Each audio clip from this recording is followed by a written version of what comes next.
नानक पूरा पाया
जिन्हां ने बना लिया।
आस पूरी नहीं पे आस होता है।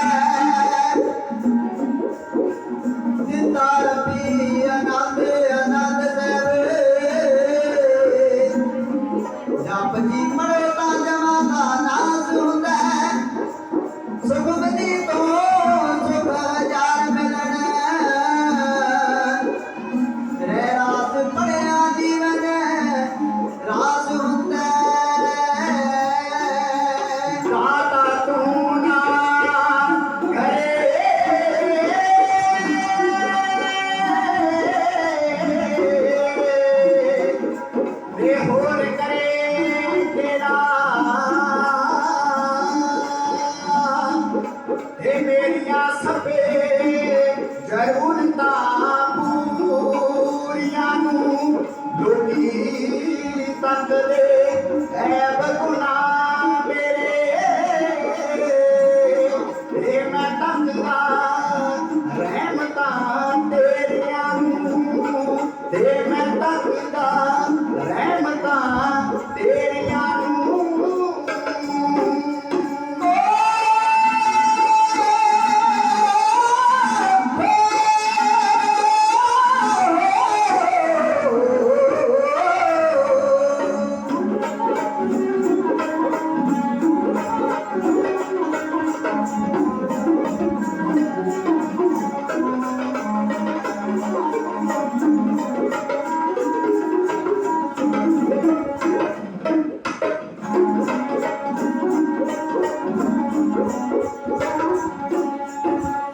जो जान लैंदा मूल अपना पछाण है मधु संगियो पाउंदा जग विच मान है लोक पर लोक विच बाणी दिन दिखार है जिन्हां ने बना लिया पानी नूं आधार है जिन्हां ने बना लिया जिन्हां ने बना लिया पानी नूं आधार है उन्हां दा सहाई सदा हुंदा करदार है जिन्हां ने बना लिया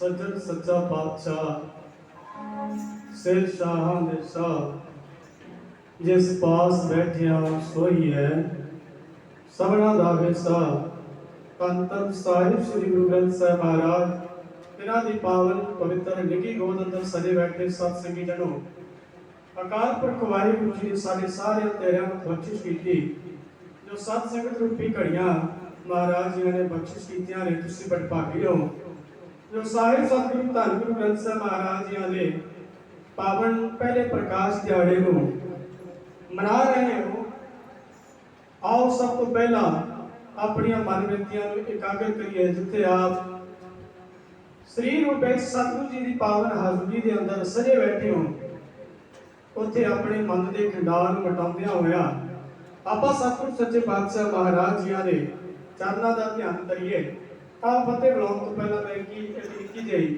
साखी आप जी के चरणों में कह के फतेह दे नाल साथ गवावांगा बड़ा जरूरी हुंदा जिन्नी देर तक बंदे दा मन एकाग्र नहीं आ उन्नी देर तक शरीर की एकाग्रता नहीं बन सकती शरीर हाजिर होंदा पर खट के कुछ नहीं लैके जाता जदों मन शामिल हो जाता है सारिया बख्शिशां सारिया रहमतां उदों ही प्राप्त होंदियां तुसीं कोई भी चीज़ देखते हो कोई भी चीज़ सुनते हो कई बार तुहाडा मन उड़ारी मार जावे किते चलिया जावे सानू उस गल की समझ नहीं पैंदी इस करके मन का एकाग्र होना बड़ा जरूरी है सतगुरु सच्चे पातशाह महाराज जी की बाणी ने गल कही कह लगे गुर सभा एम ना पाई है ना नेड़े ना दूर नानक सतगुरु ता मिले जा मन रहे हजूर जिन्नी देर तक मन गुरु की हजूरी में शामिल नहीं उन्नी देर तक कुछ प्राप्ति नहीं हो सकती धन गुरु गोबिंद सिंह महाराज जी का पावन दरबार सजया हुआ सतगुरु सच्चे पातशाह उपदेश करते हैं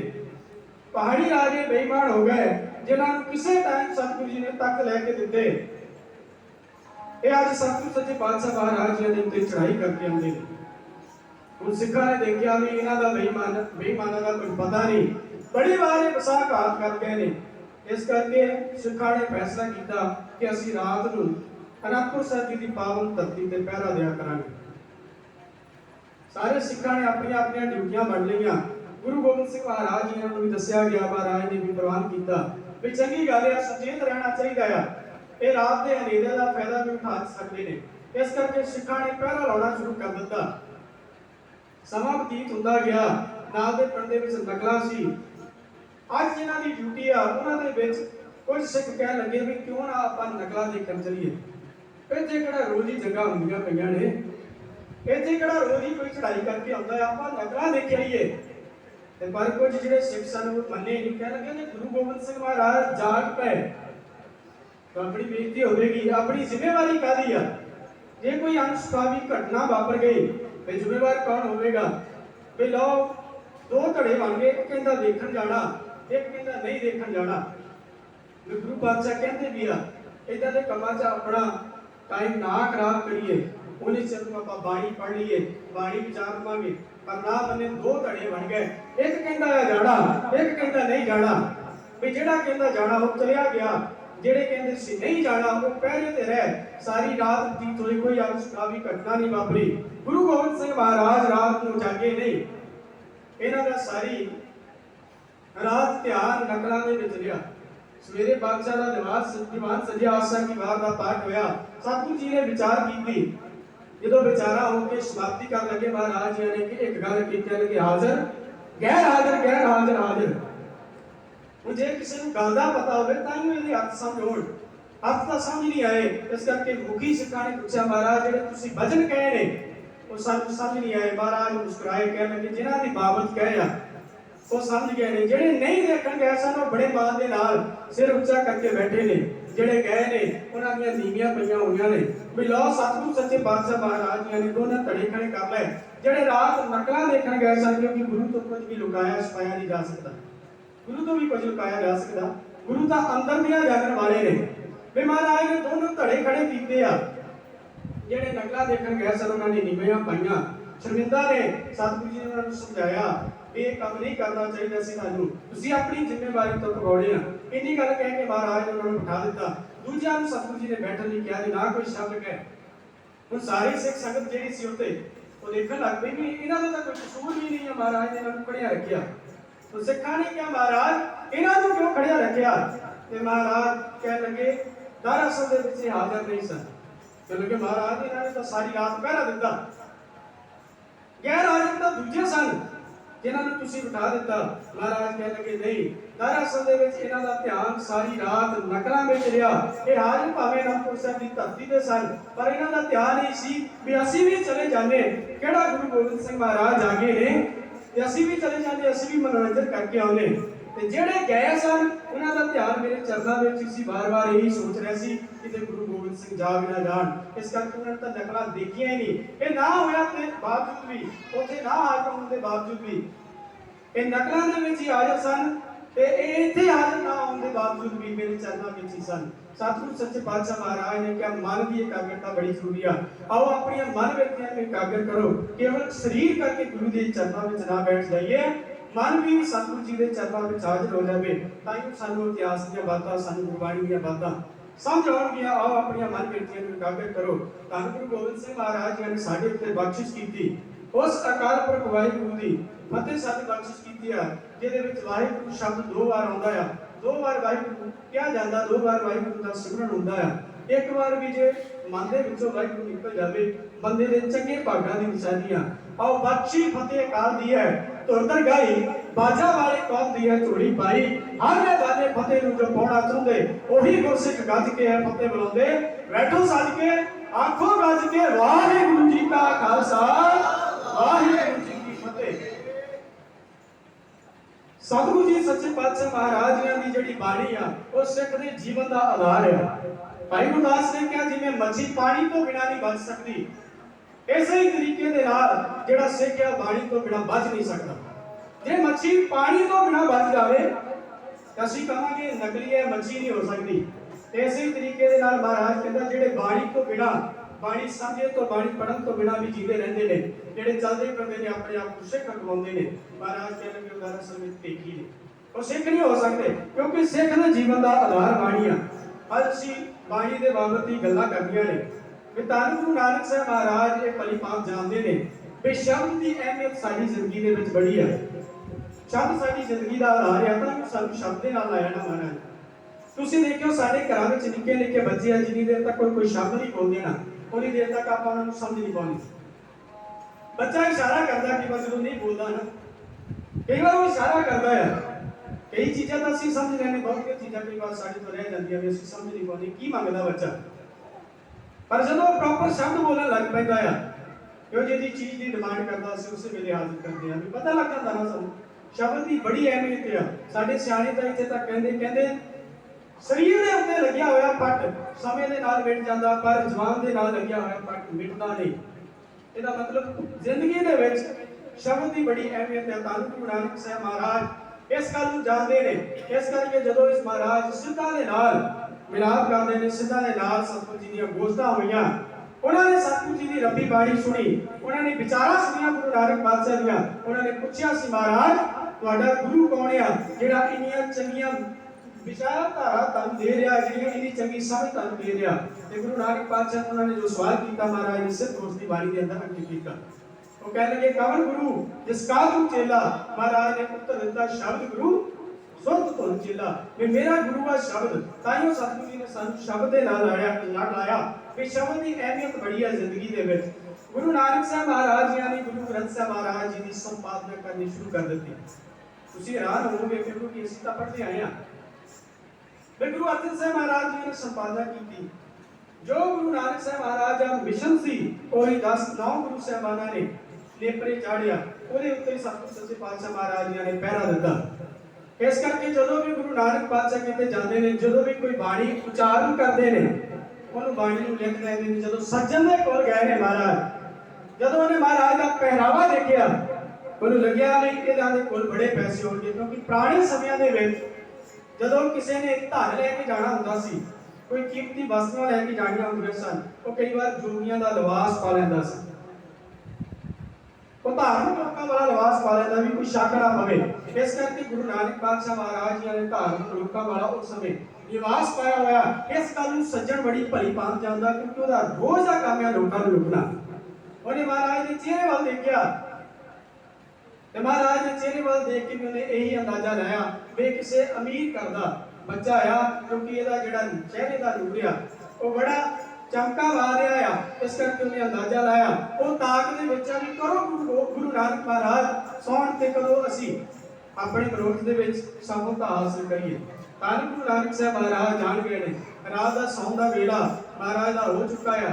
ਭਾਈ ਮਰਦਾਨੇ ਨੂੰ ਕਹਿਣ ਲੱਗੇ, ਮਰਦਾਨਿਆ ਰਵਾਬ ਛੇੜ ਬਾਣੀ ਆਈ ਆ। ਵੀ ਭਾਈ ਮਰਦਾਨੇ ਨੇ ਉੱਠ ਕੇ ਰਵਾਬ ਛੇੜੀ ਆ। ਮਹਾਰਾਜ ਨੇ ਕਿਹਾ, ਬਾਣੀ ਪੜੀ ਉਜਲ ਕੇ ਹੰਚਲ ਕਨਾ ਕੋਟਮ ਕਾਲੜੀ ਮਾਸ ਧੋਤਿਆਂ ਜੂਟਣਾ ਉੱਪਰ ਹੈ ਜੇ ਸੋ ਧੋਵੇ ਇਸ ਸੱਜਣ ਸਹੀ ਨਾਲ ਮੈਂ ਚਲਦਿਆਂ ਨਾਲ ਚਲਨ ਜਿੱਥੇ ਲੇਖਾ ਮੰਗਿਆ ਤਿੱਥੇ ਖੜੇ ਦਸਨ। ਜਦੋਂ ਸਤਿਗੁਰ ਸੱਚੇ ਪਾਤਸ਼ਾਹ ਨੇ ਪਾਵਨ ਸ਼ਬਦ ਉਚਾਰਨ ਕੀਤਾ, ਭਈ ਸੱਜਣ ਨੂੰ ਆਪਣੀ ਤਸਵੀਰ ਦਿਸ ਗਈ, ਸੱਜਣ ਨੂੰ ਆਪਣਾ ਅੰਦਰ ਦਾ ਜਿਹੜਾ ਸਾਰਾ ਕਰਮ ਸੀ ਉਹ ਦਿਸ ਗਿਆ। ਸੱਜਣ ਇੱਕ ਵਾਰ ਕੰਮ ਉੱਠਿਆ, ਗੁਰੂ ਨਾਨਕ ਪਾਤਸ਼ਾਹ ਮਹਾਰਾਜ ਜੀ ਦੇ ਚਰਨਾਂ ਉੱਤੇ ਟਹਿ ਪਿਆ। ਮਹਾਰਾਜ ਤੋਂ ਮਾਫੀ ਮੰਗੀ, ਚੰਗੇ ਕੰਮਾਂ ਵਾਲੇ ਪਾਸੇ ਨੂੰ ਚੱਲ ਪਿਆ। ਗੁਰੂ ਨਾਨਕ ਪਾਤਸ਼ਾਹ ਜਾਣਦੇ ਨੇ ਵੀ ਇਹ ਇੱਕ ਸੱਜਣ ਆ। ਇਦਾਂ ਦੇ ਕਈ ਸੱਜਣ ਸਾਨੂੰ ਮਿਲਨੇ, ਅਸੀਂ ਪ੍ਰਚਾਰ ਫੇਰੀਆਂ ਤੇ ਚੱਲੇ ਆ, ਕਈ ਸੱਜਣ ਮਿਲਨੇ ਆ। ਇਸ ਕਰਕੇ ਮਰਦਾਨਾ ਜੀ ਨੂੰ ਕਹਿ ਲੱਗੇ ਇਸ ਪਾਵਨ ਸ਼ਬਦ ਨੂੰ ਵੀ ਕਲਮਬੰਦ ਕਰ ਲਓ, ਪੋਥੀ ਦੇ ਵਿੱਚ ਲਿਖ ਲਿਓ। ਇਸ ਗੱਲ ਦੀ ਗਵਾਹੀ ਸਿੱਖ ਧਰਮ ਦੇ ਮਹਾਨ ਇਤਿਹਾਸਕਾਰ ਭਾਈ ਗੁਰਦਾਸ ਜੀ ਨੇ ਦਿੱਤੀ। ਉਹਨਾਂ ਨੇ ਜਦੋਂ ਗੁਰੂ ਨਾਨਕ ਪਾਤਸ਼ਾਹ ਦੀ ਮੱਕੇ ਦੀ ਫੇਰੀ ਦਾ ਜ਼ਿਕਰ ਕੀਤਾ, ਉਹਨਾਂ ਨੇ ਕਿਹਾ, ਆਸਾ ਹੱਥ ਕਿਤਾਬ ਕਛ। ਗੁਰੂ ਨਾਨਕ ਪਾਤਸ਼ਾਹ ਮਹਾਰਾਜ ਦੀ ਕਿਤਾਬ ਆ। ਅਸੀਂ ਪੋਥੀ ਸ਼ਬਦ ਵਰਤਦੇ ਆ, ਅਸੀਂ ਗ੍ਰੰਥ ਸ਼ਬਦ ਵਰਤਦੇ ਆ, ਪਰ ਮੁਸਲਮਾਨ ਲੋਕ ਕਿਤਾਬ ਸ਼ਬਦ ਵਰਤਦੇ ਨੇ। ਇਸ ਕਰਕੇ ਭਾਈ ਗੁਰਦਾਸ ਨੇ ਉੱਥੇ ਸ਼ਬਦ ਵੀ ਕਿਤਾਬ ਹੀ ਵਰਤਿਆ। ਇਹਦਾ ਮਤਲਬ ਗੁਰੂ ਨਾਨਕ ਪਾਤਸ਼ਾਹ ਮਹਾਰਾਜ ਤੋਂ ਪੋਥੀ ਆ, ਜਿਹਦੇ ਵਿੱਚ ਬਾਣੀ ਲਿਖੀ ਜਾਂਦੀ ਆ। ਦੂਸਰੀ ਗਵਾਹੀ ਵੀ ਭਾਈ ਗੁਰਦਾਸ ਜੀ ਨੇ ਦਿੱਤੀ। ਕਹਿ ਲੱਗੇ, ਪੁੱਛਣ ਖੋਲ ਕਿਤਾਬ ਨੂੰ ਹਿੰਦੂ ਵੱਡਾ ਕਿ ਮੁਸਲਮਾਨੋਈ। ਕਹਿ ਲੱਗੇ, ਕਿਤਾਬ ਦੇ ਵਿੱਚੋਂ ਪੜ੍ਹ ਕੇ ਦੱਸੋ ਕਿ ਹਿੰਦੂ ਵੱਡਾ ਕਿ ਮੁਸਲਮਾਨ। ਇਹਦਾ ਮਤਲਬ ਗੁਰੂ ਨਾਨਕ ਪਾਤਸ਼ਾਹ ਦੀ ਇੱਕ ਪੋਥੀ ਆ, ਜਿਹੜੀ ਪੋਥੀ ਦੇ ਉੱਤੇ ਮਹਾਰਾਜ ਆਪਣੀ ਬਾਣੀ ਲਿਖਦੇ ਆ। ਜਿੱਥੇ ਵੀ ਜਾਂਦੇ, ਜਿੱਥੇ ਆਪਣੀ ਸੋਚ ਵਾਲੇ ਮਹਾਂਪੁਰਖ ਰੱਬੀ ਸੋਚ ਵਾਲੇ ਭਗਤ ਜਨ ਮਿਲਦੇ ਨੇ, ਉਹਨਾਂ ਦੀ ਬਾਣੀ ਵੀ ਸਤਿਗੁਰ ਸੱਚੇ ਪਾਤਸ਼ਾਹ ਮਹਾਰਾਜ ਉਸ ਪੋਥੀ ਵਿੱਚ ਅੰਕਿਤ ਕਰਦੇ ਨੇ। ਹੁਣ ਜਦੋਂ ਧੰਨ ਗੁਰੂ ਨਾਨਕ ਸਾਹਿਬ ਮਹਾਰਾਜ ਜੀ ਨੇ ਗੁਰਤਾ ਗੱਦੀ ਭਾਈ ਲੈਣੇ ਨੂੰ ਬਖਸ਼ੀਆਂ, ਗੁਰੂ ਅੰਗਦ ਬਣਾਉਣਾ ਆ, ਉਦੋਂ ਪੁਰਾਤਨ ਜਨਮ ਸਾਖੀ ਵਾਲਾ ਕਹਿੰਦਾ, ਜਿੱਥੇ ਮਹਾਰਾਜ ਨੇ ਹੋਰ ਰਸਮਾਂ ਨਿਭਾਈਆਂ, ਉੱਥੇ ਪੋਥੀ ਵੀ ਸਤਿਗੁਰ ਸੱਚੇ ਪਾਤਸ਼ਾਹ ਮਹਾਰਾਜ ਜੀ ਨੇ ਗੁਰੂ ਅੰਗਦ ਸਾਹਿਬ ਮਹਾਰਾਜ ਜੀ ਨੂੰ ਦਿੱਤੀ। ਪੁਰਾਤਨ ਜਨਮ ਸਾਖੀ ਦੀ 57 ਨੰਬਰ ਸਾਖੀ ਹੈ ਜੀ, ਜਿਹਦੇ ਵਿੱਚ ਇਹ ਜ਼ਿਕਰ ਕੀਤਾ ਗਿਆ, ਸੋ ਪੋਥੀ ਗੁਰੂ ਅੰਗਦ ਜੋਗ ਮਿਲੀ। ਉਹ ਪੋਥੀ ਜਿਹਦੇ ਵਿੱਚ ਗੁਰੂ ਨਾਨਕ ਸਾਹਿਬ ਮਹਾਰਾਜ ਆਪਣੀ ਬਾਣੀ ਤੇ ਭਗਤਾਂ ਦੀ ਬਾਣੀ ਲਿਖਦੇ ਨੇ, ਉਹ ਪੋਥੀ ਗੁਰੂ ਅੰਗਦ ਸਾਹਿਬ ਮਹਾਰਾਜ ਜੀ ਨੂੰ ਦਿੱਤੀ। ਜਦੋਂ ਗੁਰੂ ਅੰਗਦ ਸਾਹਿਬ ਮਹਾਰਾਜ ਜੀ ਨੇ ਗੁਰੂ ਅਮਰਦਾਸ ਮਹਾਰਾਜ ਜੀ ਨੂੰ ਗੁਰਤਾ ਗੱਦੀ ਦੇ ਉੱਤੇ ਸਵਾਈਮਾਨ ਕੀਤਾ ਤੇ ਆਪਣੇ 63 ਸ਼ਲੋਕ ਲੈ ਕੇ ਮਹਾਰਾਜ ਜੀ ਨੇ ਉਹ ਪੋਥੀ ਗੁਰੂ ਅਮਰਦਾਸ ਮਹਾਰਾਜ ਜੀ ਨੂੰ ਦੇ ਦਿੱਤੀ। ਇਵੇਂ ਹੀ ਗੁਰੂ ਰਾਮਦਾਸ ਮਹਾਰਾਜ ਜੀ ਦੇ ਕੋਲ ਗਈ, ਇਵੇਂ ਹੀ ਗੁਰੂ ਅੰਗਦ ਸਾਹਿਬ ਮਹਾਰਾਜ ਜੀ ਦੇ ਕੋਲ ਬਾਣੀ ਦੀ ਪੋਥੀ ਗਈ।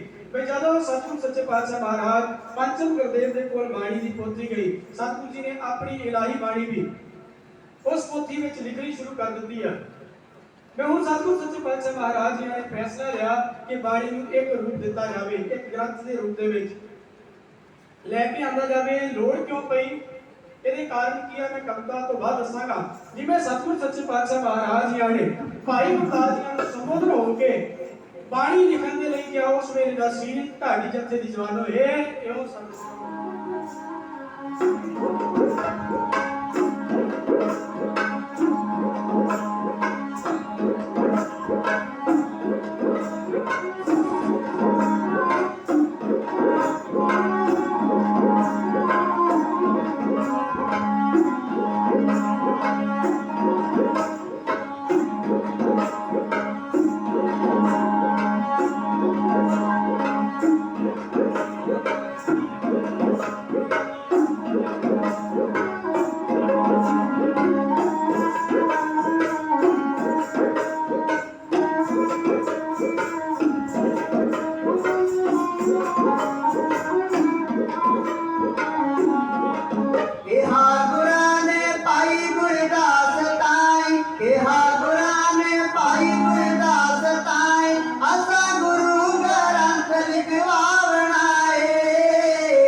जात पात ते मजबा दे तोड़ संगत हाय केरा जात कर बावलाए जेड़ा संत सिर बात का भला मंगे जाती ओसदा जाती ओसदा नूर ने गावनाए जाती ओसदा नूर ने गावनाए जाती ओसदा नूर ने गावनाए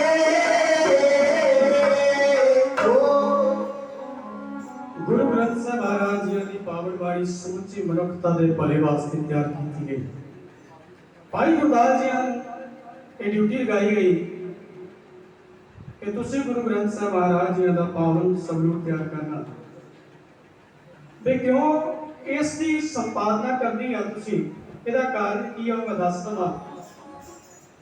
ਸਤਿਗੁਰ ਸੱਚੇ ਪਾਤਸ਼ਾਹ ਮਹਾਰਾਜ ਜੀ ਨੇ ਸਮੇਂ ਤੋਂ ਲੈ ਕੇ ਗੁਰਤਾ ਗੱਦੀ ਦੇ ਨਾਲ ਕੋਈ ਨਾ ਕੋਈ ਟਕਰਾਅ ਜ਼ਰੂਰ ਰਿਹਾ। ਜਦੋਂ ਗੁਰੂ ਨਾਨਕ ਪਾਤਸ਼ਾਹ ਮਹਾਰਾਜ ਜੀ ਨੇ ਗੁਰਤਾ ਗੱਦੀ ਭਾਈ ਲਹਿਣੇ ਨੂੰ ਦੇ ਦਿੱਤੀ, ਗੁਰੂ ਅੰਗਦ ਬਣਾ ਦਿੱਤਾ, ਉਦੋਂ ਵੀ ਟਕਰਾਅ ਹੋਇਆ ਬਾਬਾ ਸ਼੍ਰੀ ਚੰਦਾ ਲਖਮੀ ਦਾਸ ਦਾ। ਵੀ ਤੇ ਸਾਡਾ ਹੱਕ ਬਣਦਾ ਸੀ, ਤੁਸੀਂ ਇੱਕ ਸੇਵਾਦਾਰ ਨੂੰ ਕਿਉਂ ਦੇ ਦਿੱਤੀ। ਇਸੇ ਹੀ ਤਰੀਕੇ ਦੇ ਨਾਲ ਧੰਨ ਗੁਰੂ ਅਮਰਦਾਸ ਮਹਾਰਾਜ ਵੇਲੇ ਵੀ ਟਕਰਾਅ ਹੋਇਆ, ਗੁਰੂ ਰਾਮਦਾਸ ਮਹਾਰਾਜ ਵੇਲੇ ਵੀ ਟਕਰਾਅ ਹੋਇਆ।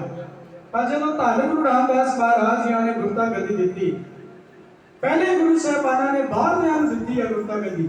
ਭਾਈ ਲਹਿਣਾ ਘਰੋਂ ਨਹੀਂ ਸੀ, ਪਰਿਵਾਰ ਵਿੱਚੋਂ ਨਹੀਂ ਸਨ, ਬਾਹਰੋਂ ਆਏ ਸਨ, ਸੇਵਾਦਾਰ ਸਨ। ਬਾਬਾ ਅਮਰਦਾਸ ਪਰਿਵਾਰ ਵਿੱਚੋਂ ਨਹੀਂ ਸਨ, ਉਹ ਵੀ ਰਿਸ਼ਤੇ ਵਿੱਚ ਕੁੜਮ ਲੱਗਦੇ ਸਨ।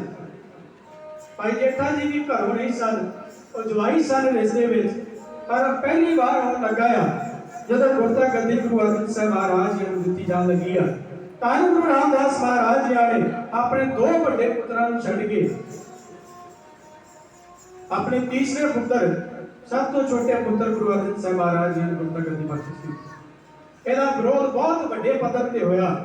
ਪਹਿਲਾਂ ਕਿਤੇ ਨਾ ਕਿਤੇ ਸ਼ਾਂਤੀ ਆ ਜਾਂਦੀ ਸੀ ਥੋੜੇ ਟਾਈਮ ਬਾਅਦ, ਪਰ ਬਾਬਾ ਕਿਰਤੀ ਚੰਦ ਜੋ ਵੱਡਾ ਪੁੱਤਰ ਆ ਉਹ ਆਪਣਾ ਹੱਕ ਜਤਾਉਂਦਾ ਆ, ਉਹ ਸਵੀਕਾਰ ਨਹੀਂ ਕਰਦਾ ਗੁਰੂ ਅਰਜਨ ਸਾਹਿਬ ਮਹਾਰਾਜ ਜੀ ਨੂੰ।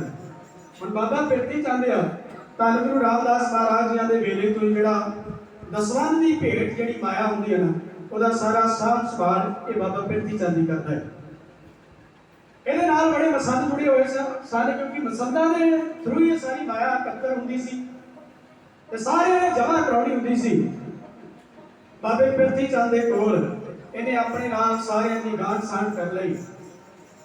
ਬਾਬਾ ਕਿਰਤੀ ਚੰਦ ਬੜਾ ਚਿਰ ਦਰਬਾਰ ਸਾਹਿਬ ਦੇ ਉੱਤੇ ਵੀ ਕਾਬਜ਼ ਰਿਹਾ। ਇੱਥੇ ਤੱਕ ਇਹਨੇ ਗੁਰੂ ਅਰਜਨ ਸਾਹਿਬ ਮਹਾਰਾਜ ਜੀ ਦਾ ਇੰਨਾ ਵਿਰੋਧ ਕੀਤਾ, ਗੁਰੂ ਘਰ ਦੇ ਲਈ ਜਿਹੜੀ ਲੰਗਰ ਦੀਆਂ ਰਸਤਾਂ ਹੁੰਦੀਆਂ ਸੀ ਉਹ ਵੀ ਰਸਤੇ ਵਿੱਚ ਰੁਕਣੀਆਂ ਸ਼ੁਰੂ ਕਰ ਲਈਆਂ। ਕਿਸੇ ਟਾਈਮ ਗੁਰੂ ਦਰਬਾਰ ਦੇ ਅੰਦਰ ਲੰਗਰ ਮਸਤਾਨੇ ਹੋ ਗਏ। ਫਿਰ ਵੀ ਇਹਨੇ ਘੱਟ ਨਾ ਕੀਤੀ। ਇਹ ਚਾਹੁੰਦਾ ਸੀ ਹੁਣ ਮੇਰਾ ਪੁੱਤਰ ਮਿਹਰਬਾਨ ਗੁਰਤਾ ਗੱਦੀ ਦੇ ਉੱਤੇ ਬੈਠੇਗਾ, ਕਿਉਂਕਿ ਗੁਰੂ ਅਰਜਨ ਸਾਹਿਬ ਦੇ ਘਰ ਪੁੱਤਰ ਨਹੀਂ। ਜਦੋਂ ਗੁਰੂ ਅਰਜਨ ਸਾਹਿਬ ਮਹਾਰਾਜ ਜੀ ਦੇ ਘਰ ਪੁੱਤਰ ਦੀ ਦਾਤ ਅਕਾਲ ਪੁਰਖ ਵੱਲੋਂ ਬਖਸ਼ਿਸ਼ ਕੀਤੀ ਜਾਂਦੀ ਹੈ, ਇਹਨੂੰ ਫਿਰ ਬੜੀ ਅੱਗ ਲੱਗਦੀ ਹੈ, ਬੜਾ ਚੁੱਭਦਾ ਆ ਵੀ ਇਹਨਾਂ ਦੇ ਘਰ ਪੁੱਤਰ ਕਿਉਂ ਜੰਮ ਪਿਆ। ਇਹਨੇ ਕਈ ਇਤਿਹਾਸਕਾਰਾਂ ਨੇ ਤਿੰਨ ਜ਼ਿਕਰ ਕੀਤੇ ਆ ਵੀ 3 ਵਾਰ ਕੀਤੇ ਗਏ। 3 ਵਾਰ ਕਤਲ ਕਰਨ ਦਾ ਸੋਚਿਆ ਗਿਆ, ਮਰਵਾਉਣ ਦਾ ਸੋਚਿਆ ਗਿਆ, ਪਰ ਕਰਨੀ ਕਰਤਾਰ ਦੀ ਸਤਿਗੁਰੂ ਜੀ ਨੂੰ ਆਂਚ ਤੱਕ ਨਾ ਆਈ। ਤੇ ਕਈ ਇਤਿਹਾਸਕਾਰਾਂ ਨੇ 4 ਵੀ ਜ਼ਿਕਰ ਕੀਤਾ ਹੈ। ਇਹਨਾਂ ਨੇ ਬੜੀ ਵਾਰ ਹਮਲੇ ਕਰਵਾਏ, ਜਿਹਦੇ ਵਿੱਚ ਇਹ ਸਫਲ ਨਾ ਹੋ ਸਕਿਆ। ਜਦੋਂ ਅਸਫਲ ਹੋਇਆ, ਮੁਖੀ ਸਿੱਖ ਦੇ ਕੋਲ ਗਿਆ, ਉਹਨਾਂ ਨੇ ਇਹਨੂੰ ਲਾਨਤਾਂ ਪਾਈਆਂ।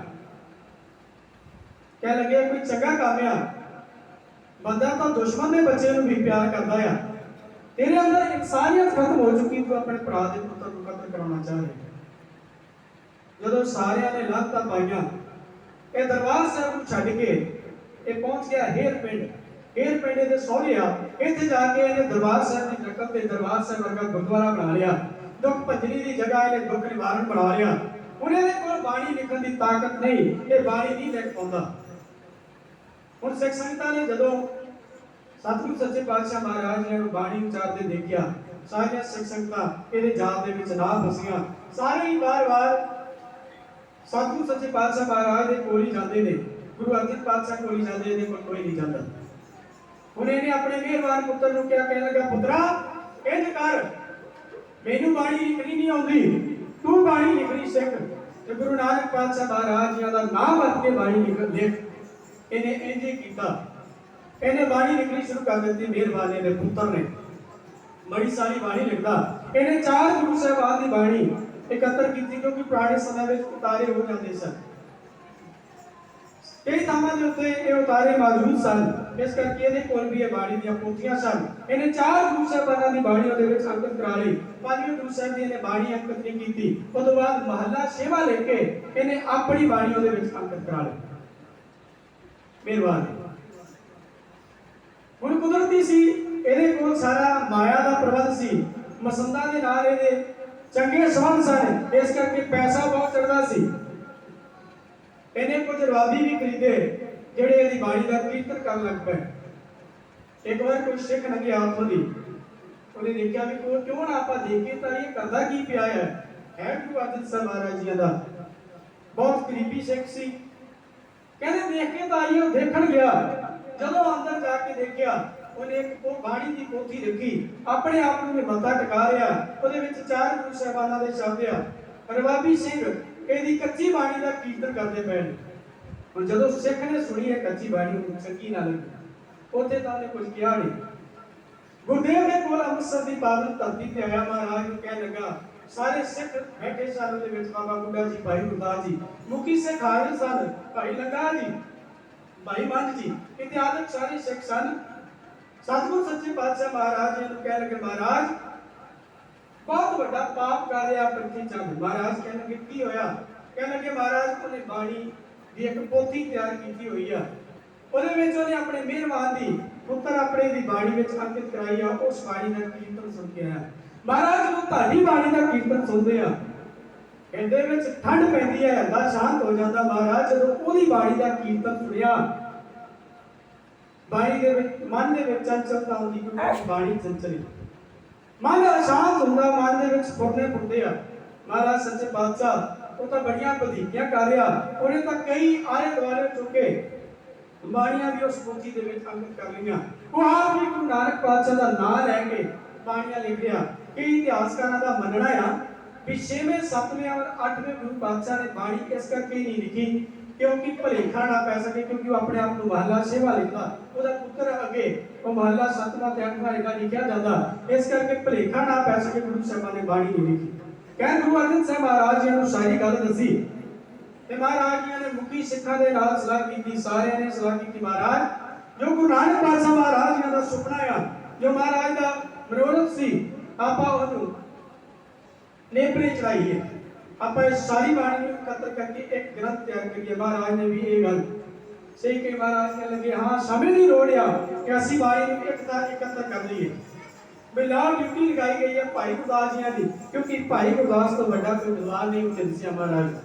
ਭਾਈ ਗੁਰਦਾਸ ਰਿਸ਼ਤੇ ਵਿੱਚ ਵੀ ਗੁਰੂ ਸਾਹਿਬ ਦੇ ਮਾਮਾ ਜੀ ਲੱਗਦੇ ਨੇ, ਕਿਉਂਕਿ ਗੁਰੂ ਅਮਰਦਾਸ ਮਹਾਰਾਜ ਜੀ ਦੇ ਪਰਿਵਾਰ ਦੇ ਵਿੱਚ ਗੁਰੂ ਅਮਰਦਾਸ ਮਹਾਰਾਜ ਜੀ ਦੇ ਵੱਡੇ ਭਰਾ ਦਾਤਾਰ ਚੰਦ ਦੇ ਪੁੱਤਰ ਨੇ। ਬੀਬੀ ਭਾਨੀ ਦੇ ਤਾਏ ਦਾ ਪੋਤਿਆ ਭਾਈ ਗੁਰਦਾਸ ਵਿਦਵਾਨ ਨੇ, ਸਮਝ ਰੱਖਦੇ ਨੇ ਗੁਰਬਾਣੀ ਦੀ। ਇਸ ਕਰਕੇ ਉਹਨਾਂ ਦੀ ਡਿਊਟੀ ਲਗਾਈ ਆ ਵੀ ਬਾਣੀ ਦਾ ਜਿਹੜਾ ਸੰਗ੍ਰਹਿ ਕਰਨਾ ਆ, ਜਿਹੜਾ ਬਾਣੀ ਨੂੰ ਆਪਾਂ ਇਕੱਤਰ ਕਰਨਾ ਹੈ, ਕੰਮ ਬੜਾ ਇਕਾਗਰਤਾ ਮੰਗਦਾ ਹੈ, ਬੜੀ ਵਿਦਵਤਾ ਵਾਲੇ ਬੰਦੇ ਦੀ ਇੱਥੇ ਲੋੜ ਆ। ਇਸ ਕਰਕੇ ਧੰਨ ਗੁਰੂ ਅਰਜਨ ਸਾਹਿਬ ਮਹਾਰਾਜ ਜੀ ਨੇ ਭਾਈ ਗੁਰਦਾਸ ਜੀ ਨੂੰ ਚੁਣਿਆ, ਉਹਨਾਂ ਦੇ ਨਾਲ ਸਹਾਇਕ ਬਾਬਾ ਬੁੱਢਾ ਜੀ ਨੂੰ ਲਾਇਆ। ਹੁਣ ਇਹ ਵੀ ਦੇਖਿਆ ਜਾਣਾ ਵੀ ਥਾਂ ਵੀ ਇਦਾਂ ਦਾ ਹੋਵੇ ਜਿੱਥੇ ਇਕਾਗਰਤਾ ਹੋਵੇ, ਕਿਉਂਕਿ ਬਾਣੀ ਲਿਖਣ ਦਾ ਕੰਮ ਜਿਹੜਾ ਬਹੁਤ ਵੱਡਾ ਆ, ਬੜਾ ਵਿਸ਼ਾਲ ਆ। ਇਹਦੀ ਇਕਾਗਰਤਾ ਵੀ ਬੜੀ ਜ਼ਰੂਰੀ ਚਾਹੀਦੀ ਹੈ। ਜਦੋਂ ਤੁਸੀਂ ਪੜ੍ਹਦੇ ਆ, ਤੁਸੀਂ ਕੁਝ ਲਿਖਦੇ ਆ, ਤੁਹਾਡੀ ਇਕਾਗਰਤਾ ਬੜੀ ਕਾਇਮ ਹੋਣੀ ਚਾਹੀਦੀ ਹੈ। ਜਦੋਂ ਤੁਸੀਂ ਕੁਝ ਲਿਖਦੇ ਪਏ, ਤੁਹਾਡੀ ਇਕਾਗਰਤਾ ਨਾਲ ਕੁਝ ਬੋਲ ਰਿਹਾ ਆ ਕੋਈ, ਕਈ ਵਾਰ ਤੁਹਾਡੇ ਕੋਲ ਸ਼ਬਦ ਸਹੀ ਨਿਕਲਦੇ। ਇਸ ਕਰਕੇ ਮਹਾਰਾਜ ਜਾਣਦੇ ਸਨ ਵੀ ਇਕਾਗਰਤਾ ਦੀ ਬੜੀ ਲੋੜ ਆ। ਇਕਾਗਰ ਕਰਨ ਦੇ ਲਈ ਸਤਿਗੁਰੂ ਸੱਚੇ ਪਾਤਸ਼ਾਹ ਨੇ ਜਿੱਥੇ ਇਕਾਗਰਤਾ ਹੋਵੇ ਉਹ ਅਸਥਾਨ ਚੁਣਿਆ ਜਾਵੇ ਜੋ ਸ਼ਹਿਰ ਤੋਂ ਬਾਹਰ ਹੋਵੇ। ਮਹਾਰਾਜ ਜੀ ਨੇ ਉਹ ਅਸਥਾਨ ਚੁਣਿਆ ਜਿੱਥੇ ਬੜੇ ਰੁੱਖ ਨੇ, ਪਰ ਉਨੀਕ ਜਗ੍ਹਾ ਆ ਜਿੱਥੇ ਠੰਡ ਤੇ ਗਰਮੀ ਦਾ ਕੋਈ ਵੀ ਅਸਰ ਨਹੀਂ ਹੋਵੇਗਾ।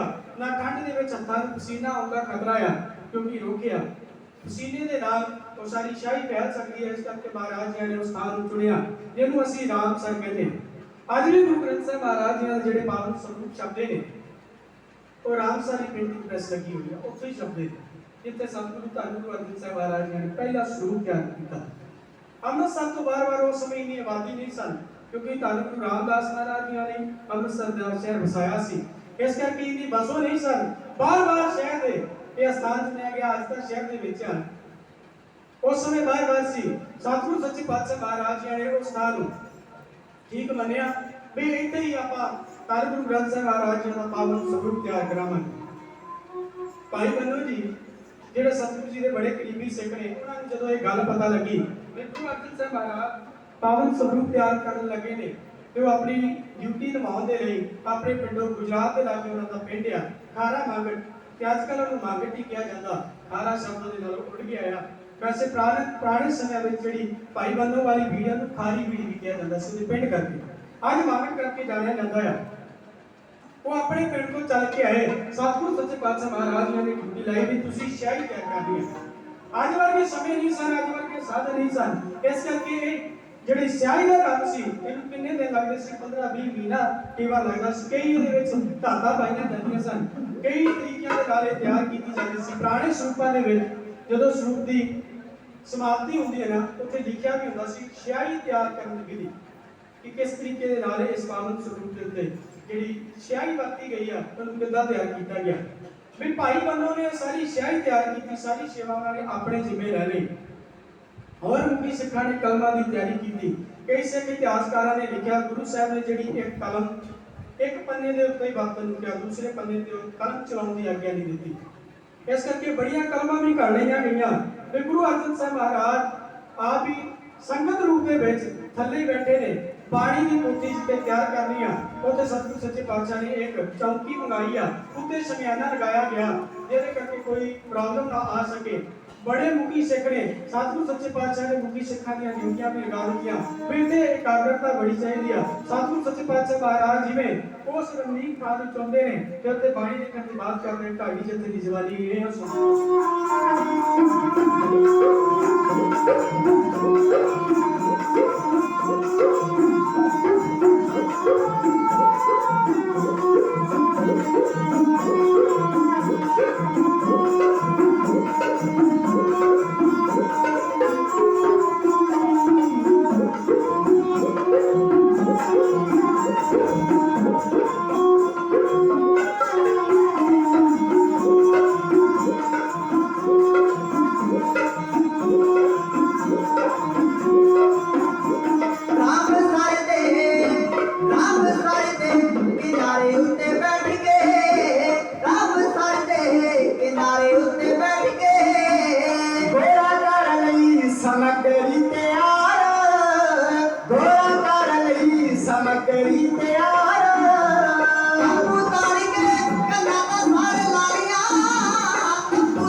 ਤਲਵਾਰਾਂ ਦੇ ਮੋੜ ਦੇਵੇ।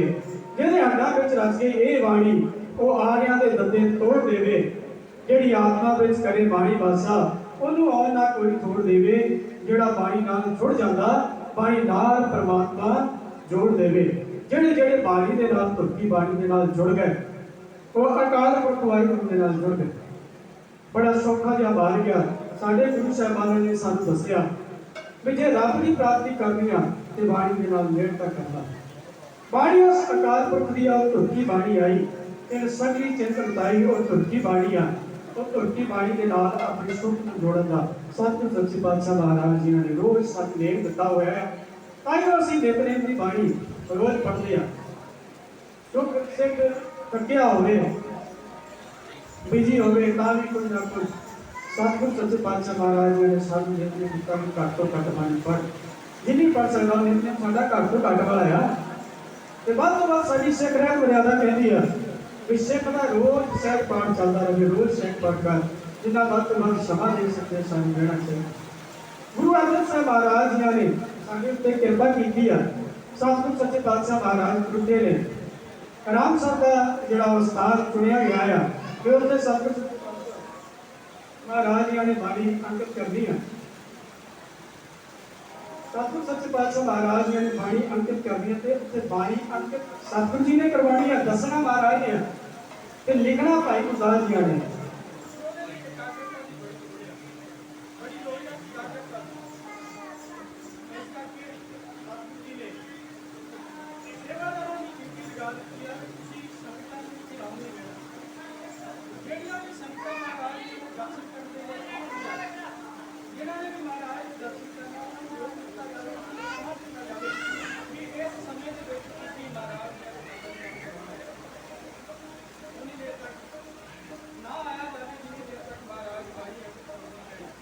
जिन्नी देर तक महाराज बाणी दस करवाते हैं। मैं फिर अपील कर दूँ कि साइड साइड तक आवाज ना पहुंची हो। सतगुरु जी ने सिखा ये हदायत कर दी कहना लगा दिता आले दुआले भी कोई भी संगत दर्शन इतने ना आवे। जदों असीं बाणी लिखा के बेले हो जावांगे उदों सारी संगत को दर्शन दे देवांगे। उन्नी देर तक कोई इस स्थान पर ना आवे। सारे सेवादारां ने अपनी अपनी ड्यूटियां संभालियां। सतगुरु सच्चे पातशाह महाराज जी ने जो दर्शन आ वो समा सीमित कर दिता गया और समा बंद दिता गया कि इन्ने समय दौरान ही सतगुरु जी के तुसीं दर्शन करने क्योंकि एकाग्रता होनी चाहिए ना।